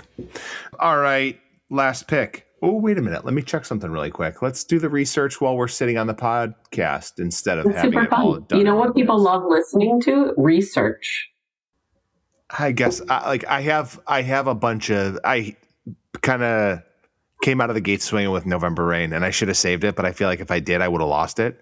So now like my 4th picks, this is my last one. Yeah. Now like my 4th picks are definitely like B grade because I don't have a lot to say about them. But I'm gonna go with favorite Roderick Pissed, and I'm gonna go with Paranoid Android by Radiohead.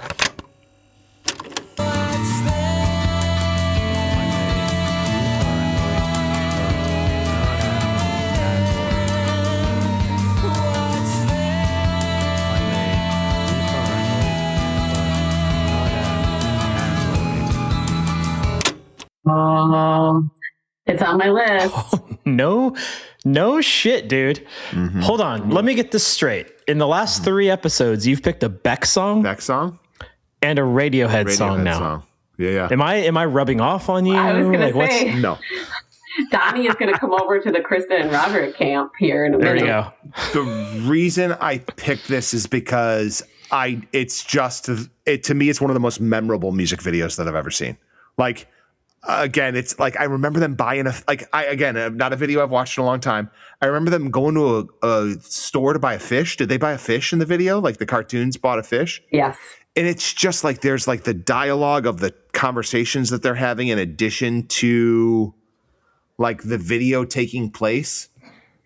Does it eventually transition to real people? Isn't this where the old man runs down the road at the end? No, that's Karma Police. Okay, never mind then. Hopefully, well, no, I picked the whole thing's animated. The whole thing's animated. Yeah, it's just bizarre. And I just remember like this song and video. And like to me, Radiohead wouldn't have been a big video band because like, you know, they're just like, I can't imagine that they would spend a lot of time or effort on like to me, Radiohead feels like we're too good for videos, but every video they released was cooler and weirder than the next. Am I wrong? Oh yeah. Am I nuts? I mean, I love all the Radiohead videos, and I feel like MTV loved Radiohead. I think, I mean, again, this was 1997. I was in college and had, you know, free time to sit around and watch MTV. And I remember seeing Paranoid Android on like such heavy rotation, and really all Radiohead at that time. And I think that some of it is that, you know, like OK Computer was just such, you know, you had Pablo Honey and the Bends, and then OK Computer comes out and it's so different. And for me, it is the album that transitions Radiohead to become what Radiohead is. I don't disagree with you though, Don. Like they have great music videos, but all their music video, I can't say all because I can't think of every single one right this second, but the ones I'm thinking of for the most part are very simple in some way. Either the way it's shot is really simple and basic, but that doesn't mean it's not interesting. Like they're really smart with them. They're just not elaborate. And like, even with this one, yes, the whole thing is animated, but from a Radiohead perspective, all they're doing is saying, hey, animator or animation studio, go make us a video. That's like hands off. They're not even in this thing because it's all animated. Right. And then you get in like what was the video from In Rainbows where they just stuck cameras on the ends of their guitars and just played live, and that was the whole video. And it was so weird. It's so weird looking, but it's so cool. Like, but that kind of fits with what you're saying, Don. Like there's not a big elaborate video. Like I think Radiohead is jerks because I don't have a relationship with them. But in my head, Radiohead thinks they're too cool for music videos, which is why we get a weird animated music video. I mean, I don't think that ever happened. I think you made that up, but it's okay that you feel that way. It's true. Yeah, I made it all up. The highest production one I can think of is Fake Plastic Trees. Yes, I was going to say. I feel like so. It's my understanding that at the time, they were trying something different with Fake Plastic Trees, right? They were trying to be a much more kind of commercially successful, even, you know, when you think about that song in comparison to other songs on the Bends, like it's a different song. I just heard something about Jeff Buckley. Have you heard this, Roderick? I heard Tom it on York that Tom York was watching Jeff Buckley and like left and went and recorded Fake Plastic Trees. Like left in the middle. And Jeff Buckley thought that he was a jerk because he left in the middle of the set, but he was like so inspired. Yeah, so I heard that on the Bandsplain. Yeah, Yossi was telling that's right. Yes. Yeah, Yossi was telling the story that Tom York had told that story that they were really struggling to record Fake Plastic Trees. It wasn't coming out right. he wasn't doing his falsetto singing yet. Like, because Pablo Honey was different. Right. The Benz was different. And they were really struggling with this song, and they had heard about Jeff Buckley. So him and Lee, I don't think it was the whole band, but 2 or 3 of them went and saw Jeff Buckley. Jeff Buckley was a Radiohead fan, so saw them in the audience and knew they were there. Then they left halfway through the set. Jeff Buckley went to his grave thinking Radiohead didn't like him because they left halfway through a set. The reason they left is they were so inspired. They had a spark of genius and were like, we're going to go record this song just like this. They went back to the studio and recorded Fake Plastic Trees with the falsetto, the way Jeff sings and some of that stuff. And Tom is like, we wouldn't be who we are without that Jeff Buckley show. It's very tragic and sad. Like everything else in Jeff Buckley's life, it's incredibly tragic and sad, and yet simultaneously inspirational and beautiful. So I will say Radiohead, I like that you picked this because it's animated. So it's cool to have an animated video here. It is a very memorable video. Totally. This wasn't their only animated video. They had a claymation video too. I don't know if you guys have seen that, but Burn the Witch has it's like a moral oral style, like clay, like actual claymation video. It's very literal. It's like makes me think of Everybody Wants Some from Van Halen. And again, another Van Hagar. Oh yeah. Is Coldplay just Radiohead light? Yeah. Like how Chevelle is kind of like Tool light, it's like a half-assed version of Radiohead. I feel like early Coldplay has more redeeming qualities than early Chevelle, but I understand that analogy. I agree. Okay, so Parachutes is half-assed Radiohead. Yeah. Okay, got it. All right. Half-assed is I don't think it's half-assed. It's just it's straightforward. It's like down the middle, straightforward Radiohead. It's your mom's Radiohead. It's your mom's Radiohead. Coldplay is your mom's Radiohead. Can that be our next sticker? I'm taking a note. I'm taking a note right now. Radiohead. All right, I love it. I would put that sticker on my CRV on my grocery getter. Yeah. Right, is it my turn? While Roderick is making a note. It is your turn. All right, so this is my number 4. Good thing we got a sticker sponsor. Just saying, we can make that happen. It's true. So that's right. My number 4 also already mentioned. I did 2 90s ones. I'm doing 2 20 teens ones. This is America, Childish Gambino. This is America. Don't catch you slipping now. Don't catch you slipping now. Look what I'm whipping now. This is America. Don't catch you slipping now. Don't catch you slipping now. Look what I'm whipping now. And this is another stop you in your tracks music video. I love Donald Glover. I watched Donald Glover on SNL the night that this video dropped. And then, watched him on Saturday Night Live perform the song, then went and watched the video the next day. This was 2018. And I remember being like, this is what music videos now in post formation, this is what political music videos should look like. This is directed by Hiro Murai, who you all may know from The Bear, because he is the executive producer and director of a number of episodes of The Bear. There is a really great conversation between Hiro Murai and Daniel Kwan, who is one of the Daniels who directed Everything Everywhere All at Once. 2 really good young directors who both got their start in music video.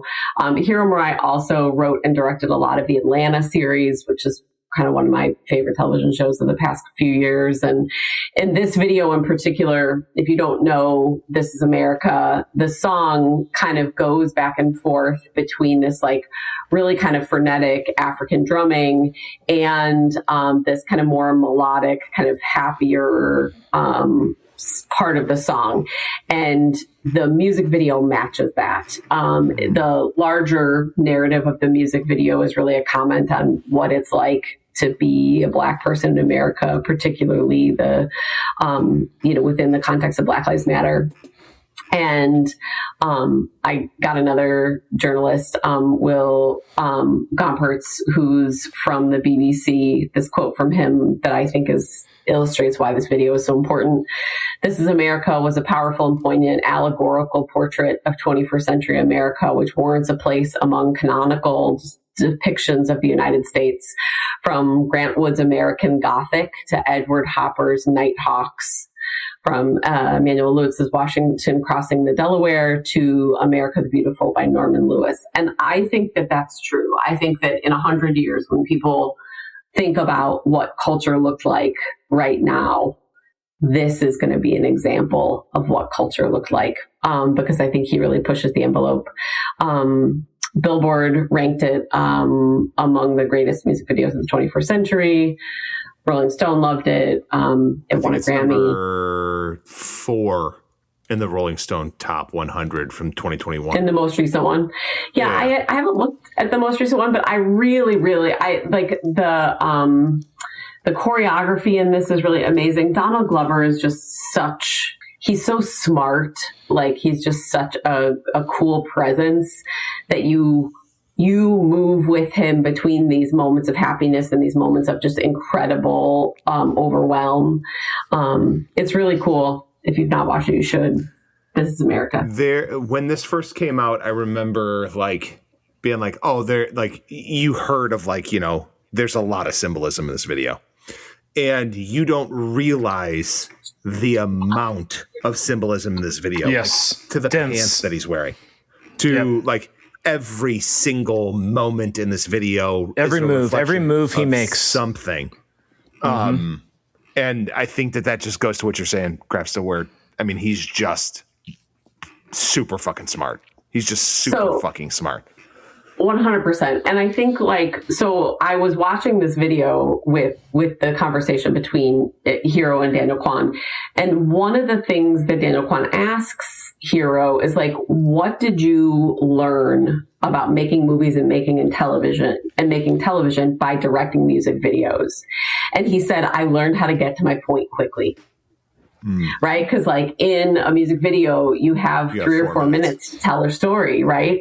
And he's like, and I think that is what this music video does is it just pulls you into this very particular world and tells you what just gives you this surreal feeling about what you should be thinking about in the moment. Is it a oneer? I think it's a oneer. I think it is a oneer. I think it is. I think that there's pans, but I think the video as a whole is a oneer. I'm pretty sure it is. Well, watch this as a oneer. Is that what you're saying? It looks like I don't think they shot it as a oneer because I think they shot it as a oneer. I don't think they did shoot it as whatever. That's worth a views Google. As one. Yeah. So this was in my original top 4. I'm 100% with you, Krista. The only reason I didn't pick it is because Dawn and I had picked it on a previous tape, which we try to avoid. But I'm so glad you picked it because it's not a rule, and it was in my top 4. I was just we've talked Dawn brought. I think Dawn picked this on something before, but this music video is incredible, and it's exactly what you said, Dawn. It is incredibly dense with symbolism. With messages to the point where I've watched a really detailed breakdown on it. It was so interesting, and I don't remember half of it because there's so much. There are so many references. There are so many. Every single detail is intentional. It is so worked down on a microscopic level, which is so impressive. In the way it's shot, the dance moves, what's happening in the background, what he's wearing, what the people around him is wearing, every little bit of it, his facial expressions, all of it. The Jim Crow fish. Yeah, for sure. To answer your question, did you look it up, Donnie? It's not a oneer, but it is shot to look like a continuous shot. Yeah, with a bunch of steady cams. It's cool. It's just, like I said, there's a bunch of reasons why I think this is a super cool, super cool pick. And I'm glad that, that I could add it in because I think that it really again, when I think about it, its purest form, what is a memorable music video? It's something that sticks in your head, and this does. And I think it's harder and harder to make a music video that grabs you right from the beginning because as time goes on, then there's more and more content. You've seen it before. It's been done before. When this came out, so striking, so immediately, like Totally. nothing you've ever seen before, like in your face. I have to watch this. Yeah. It moments of feeling uncomfortable watching it, which is the intention of those moments. Yeah. Like it's fantastic. It's high art and I love every bit of it. Yeah. Roderick, you have the final pick. Again, I keep having to follow. Cool. Follow this up, bud. So there's two ways I can go here. I hope. Should I just go the furthest away? I hope you go like Wonder Boy by Tenacious D. Should I go like the furthest away from what Krista just did? I don't know. Yeah, Please let's lighten it up a bit. All right, I'm going to lighten it up. I'm going to go as far away as possible. Okay. I'm going to go Here It Goes Again by OK Go.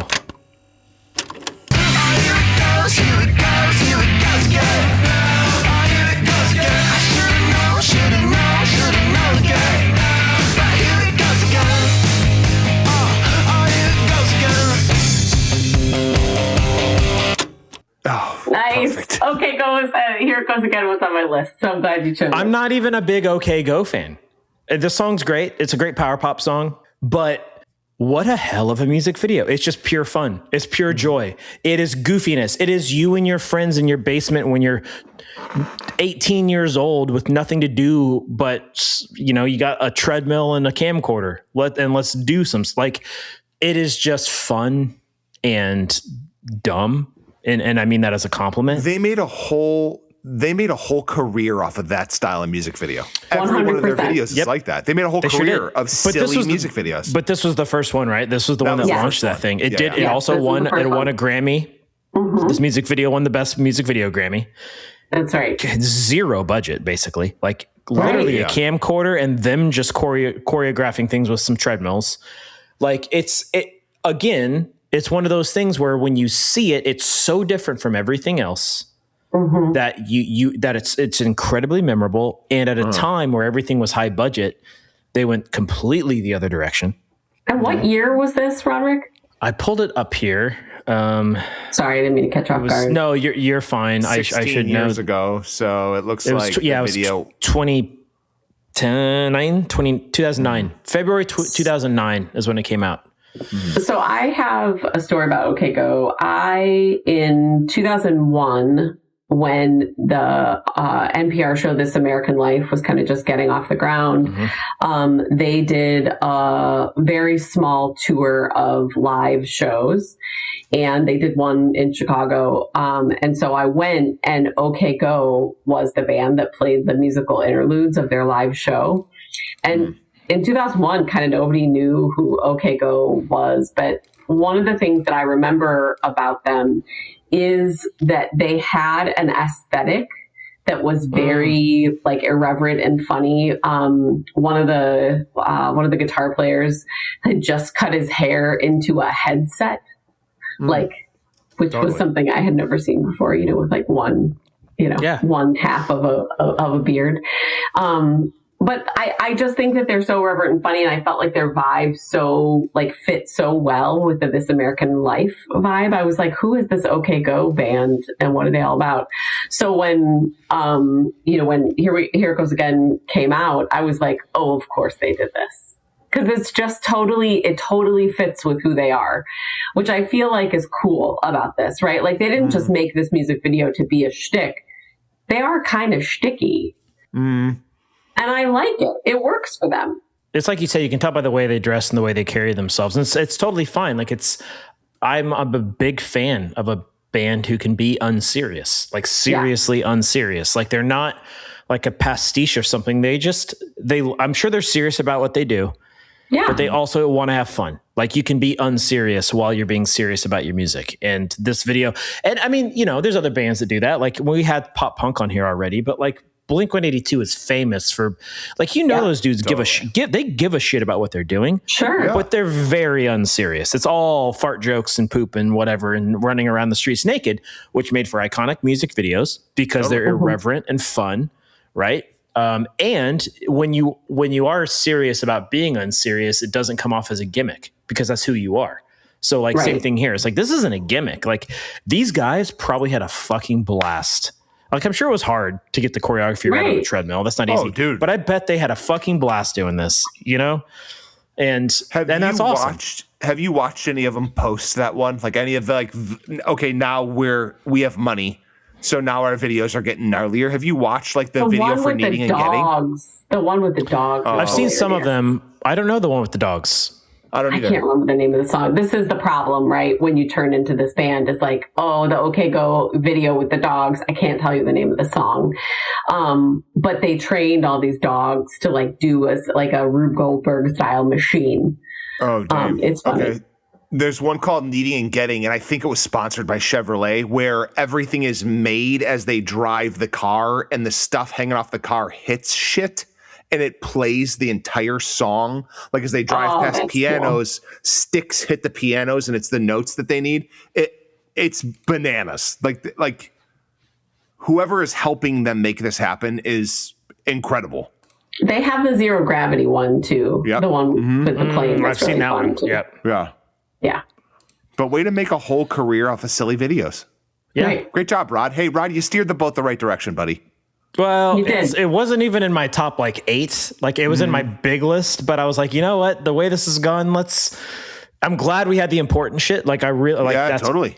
I really am. I thought I'd end it in a fucking goofy. It's OK Go for all the important shit that I brought. OK Go was on my list. It was my honorable mention number 3. Well, yeah. Perfect. Then let's go to honorable mentions, Don. Because like I'll be honest, like this was so hard. I'm gonna list off some honorable mentions, like a decent amount. Yeah, this was hard. So you're first. I'm first? You got it, Donnie. You're first. Shit. Peter Gabriel Sledgehammer. Like I have memories of Krista and I sitting down watching that video. Like I remember totally iconic, dude. He's laying on his back, right? That's the one. Like. I don't know if he's laying it on his back, but it was like there's shit happening around his head, and you could tell like his mouth isn't moving in perfectly with the music. It's very strange. You know what? I'm sorry. I forgot I was going to do this before honorable mentions, but it fits because Sledgehammer's a part of it. Do you mind? I was going to read the top 8 most played music videos on MTV. No, all time. read them. Yeah. Do it. Number 1, let me go in reverse order. Number 8 most played video of all time, Addicted to Love by Robert Palmer. So weird. It's a weird video. The women in the black dresses.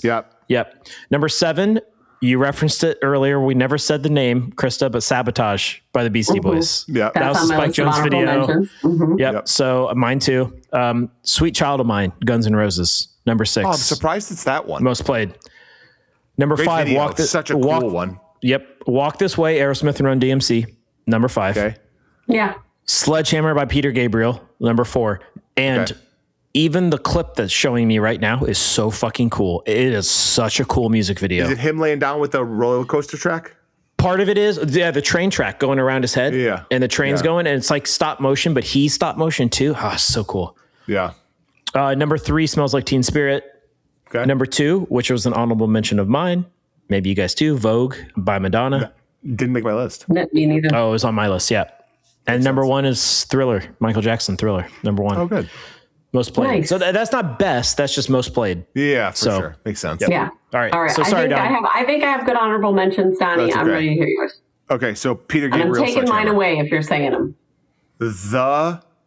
For some reason, this video is stuck in my fucking head like a fever dream. I thought this was one of the first videos that came to mind when we said this, and it's Land of Confusion by Genesis. That's on my list. Oh, yeah. That's on my list. That's on my list. Land of Confusion. Why did that happen? What were those there's like a particular puppeteer. I went back and like looked. There's like a particular puppeteer that made those, right? It was why did that happen? I don't know.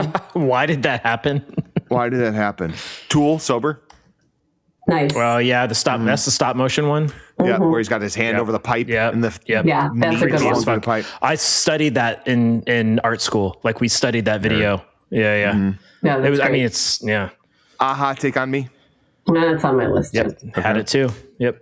So if I obviously was going to go Guns N' Roses trilogy, but the Aerosmith trilogy. But I've done Crying on a past episode. But the Aerosmith trilogy kind of like reignited the Aerosmith career in a big fucking way, where it was Living on the Edge, Liv Tyler, Crying, amazing, Crying. And what's that dude's name that was in all those videos? Edward Furlong. Oh, no. Well, Edward Furlong was in Living on the Edge, And then one of the twins from Dazed and Confused was in What's that guy's name? Amazing. I don't know, the twin from Dazed and Confused. And then Crying was mostly just the girls. It was Alicia Silverstone and Liv Tyler. Got it. But I was going to do Living on the Edge. And then this is kind of a new choice, but also like, I don't understand why this band isn't a little bit bigger, but it's probably because they're a little too weird. Foxy Shazam has a music video I know called Foxy Shazam. called Holy Touch. And it's a really, like, Gary Busey's kid is in the video. It's a really weird video. It's a great fucking song. And I don't know why that band hasn't gotten a little bit bigger, but they just haven't. I think they're just a little too weird. Well, they're that like I can never say that fucking band name. Bordello. Thank you. Yeah. It's similar vibes, right? Like, I agree. Maybe. Not musically necessarily, but like visually, stage presence, like the way they carry themselves. But the singer of Foxy Shazam is an unbelievable singer. Yeah. It's interesting because I actually don't know his music video. I know another Foxy Shazam video that's really good that I thought you were talking about, and I don't know the song, but I can picture it in my head. They're playing at like the top of a skyscraper at like a rooftop party thing. I don't know that one, but it's. I mean, I think they're great. So yeah, go watch Holy Touch, Rod. The videos and like if you watch interviews with that singer, he's so subdued, he's so quiet, and then it comes time for him to sing, and it is just a bellowing voice. He's a great vocalist, but it's cool. Yeah, really strange. Yeah. But those were all I had 10,000, but I'll just put those ones out there. Yeah. All right. So mine are George Michael, Freedom 90. Yeah. A little bit of this, a little bit old for you guys, but that was a very iconic video of the time with all the models, right? Singing along. I'm glad I'm keeping you awake, Donnie. Jamiroquai, Virtual Insanity. Oh my God. God, I can't believe it didn't make the list. How did it not make? How was it not on my list? I love that music video. I love that music video. I love that song. Oh my God, I love that music video so much. I would turn it up. Yeah, of course. It's so good. I'm so mad at myself right now, Krista. I'm disappointed in you. Yeah, you should be. You should be disappointed in me. Missy Elliott, The Rain. Loved that video. Yep. Just so iconic. We didn't have any Hype Williams. We didn't have a single Hype Williams. Yeah. Yep. Hype Williams. Absolutely. Sinead O'Connor, Nothing Compares to You. Again, like super memorable. Weezer, Buddy Holly. I was a little bit disappointed in both of you for not choosing that one. I can't do it because I had it as a song recorded off the radio. That's true. You're right. You're right. Okay. And then my last one that we mentioned earlier is Nine Inch Nails, Closer. That was that just eked out of my top 4, but directed by Mark Romanek, who would go on to direct 1 Hour Photo and one of my favorite movies, Never Let Me Go. He also directed Fiona Apple's video for Criminal, which she kind of notoriously hated. Did she? Yeah, and Mark Romanek, is like kind of made his career in music videos, then made a couple of movies, but not particularly well beloved, I think, by like female artists and stuff. But I loved Closer. I remember Closer being just one of those videos that kind of stopped you in your tracks. Loved her. Closer and Buddy Holly are both on the very first mixtape of songs recorded off the radio, and they were both my picks. Yeah. Nice. Did Don really spray paint the Nine Inch Nails logo in the garage? Yeah. The second N was the wrong direction. I've if there's one thing I know about you, Don, is that you tell the truth. So I always believed you. It was never a question, but I'm not going to not ask your sister if that to verify these things. Yeah. I also had on one of the back pieces of drywall the White Town song. What was like the popular White Town song? Oh, yeah. What was that song? That was so popular. We've talked about that too. Why can't I?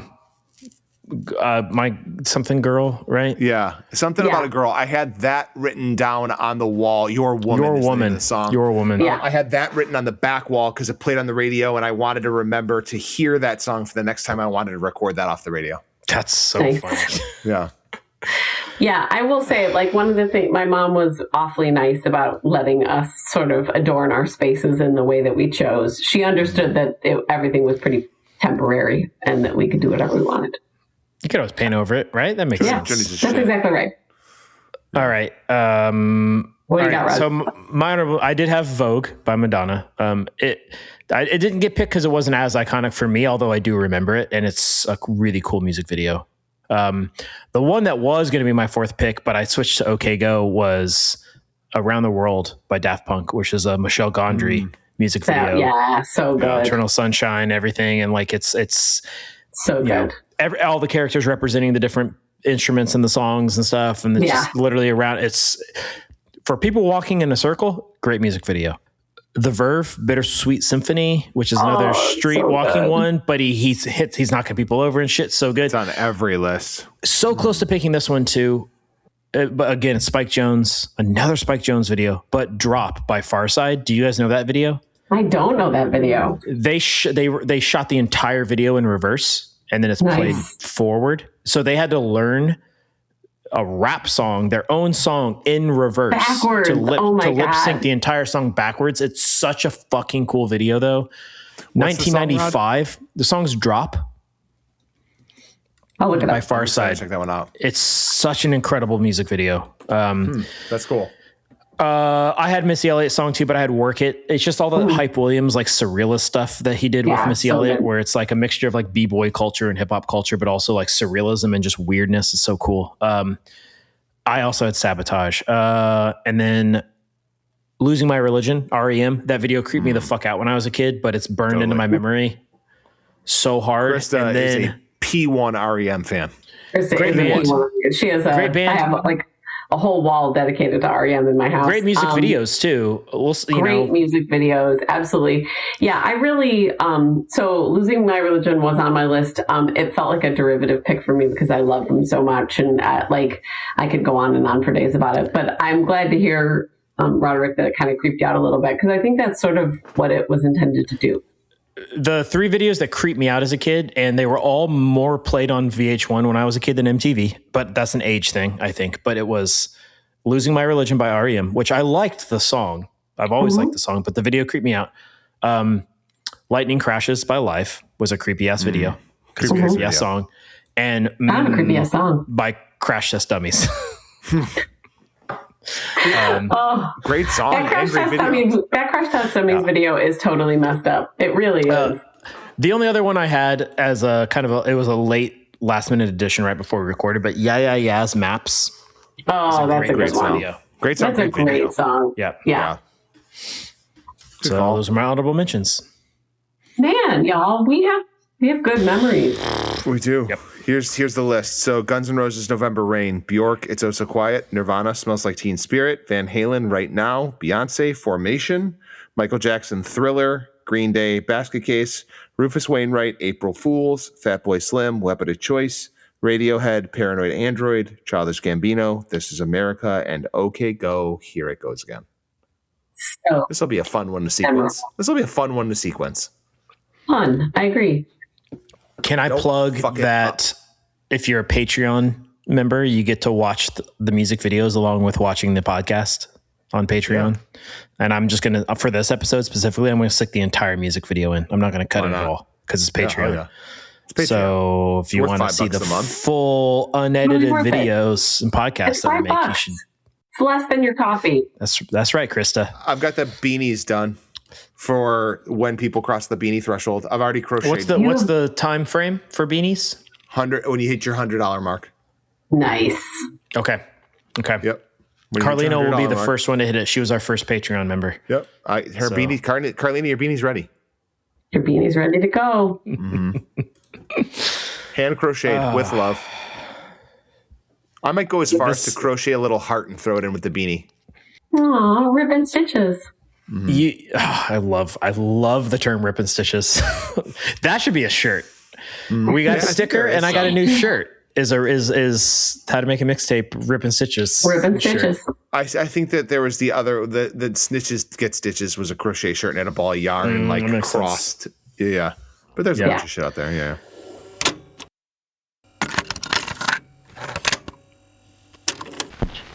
How to make a mixtape. Thanks for being on again. Thanks, Chris. Yeah, thank you guys for having me. I am excited about it. It was a ton of fun. I feel like I spent an appropriate amount of time the past couple of days ruminating about this. Like it was a hard one, man. Way harder than the first time. We could do another 10 episodes of iconic music videos. The hardest ones are the ones where like there's just too many choices. Like just so many right answers to the theme, essentially. So hard but so fun. Well, one of these days I'm gonna meet you in person. One of these days I'm gonna go up to Chicago. I'm gonna hang out with you guys. She lives in Indy. One of these days I'm gonna go to Indy. I go to Indy all the time, actually. Right. Next time in Indy, I'm gonna get your number, Krista, from Don. Yeah, hit me up. We'll have a coffee. We'll hang out. That sounds awesome. Don, am I going to Milwaukee? Are we going to see? Oh, who are we going to see? Hudson Freeman. Oh, I didn't buy tickets, but I can. You should buy tickets. If you buy tickets, I'm going to have to go.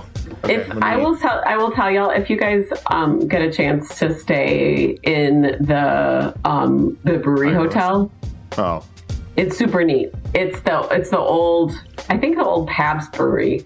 That's more me than your brother, Krista. But well, the thing is, like, it's not the beer culture that's cool. It's the history that's cool, and like all the old tanks and stuff are still there. Yeah. It's just a really cool space. That sounds awesome. I'm down. Less about beer, more about history. It's really fun. All right, we'll wrap this shit up so I don't piss my pants. But it was great hanging out with you guys. Good night, dude. Good to see you, Kristen. Or Krista. God damn, Krista. Yeah. It's okay. Yeah, sorry. There you go. Bye. Later, dudes. Bye.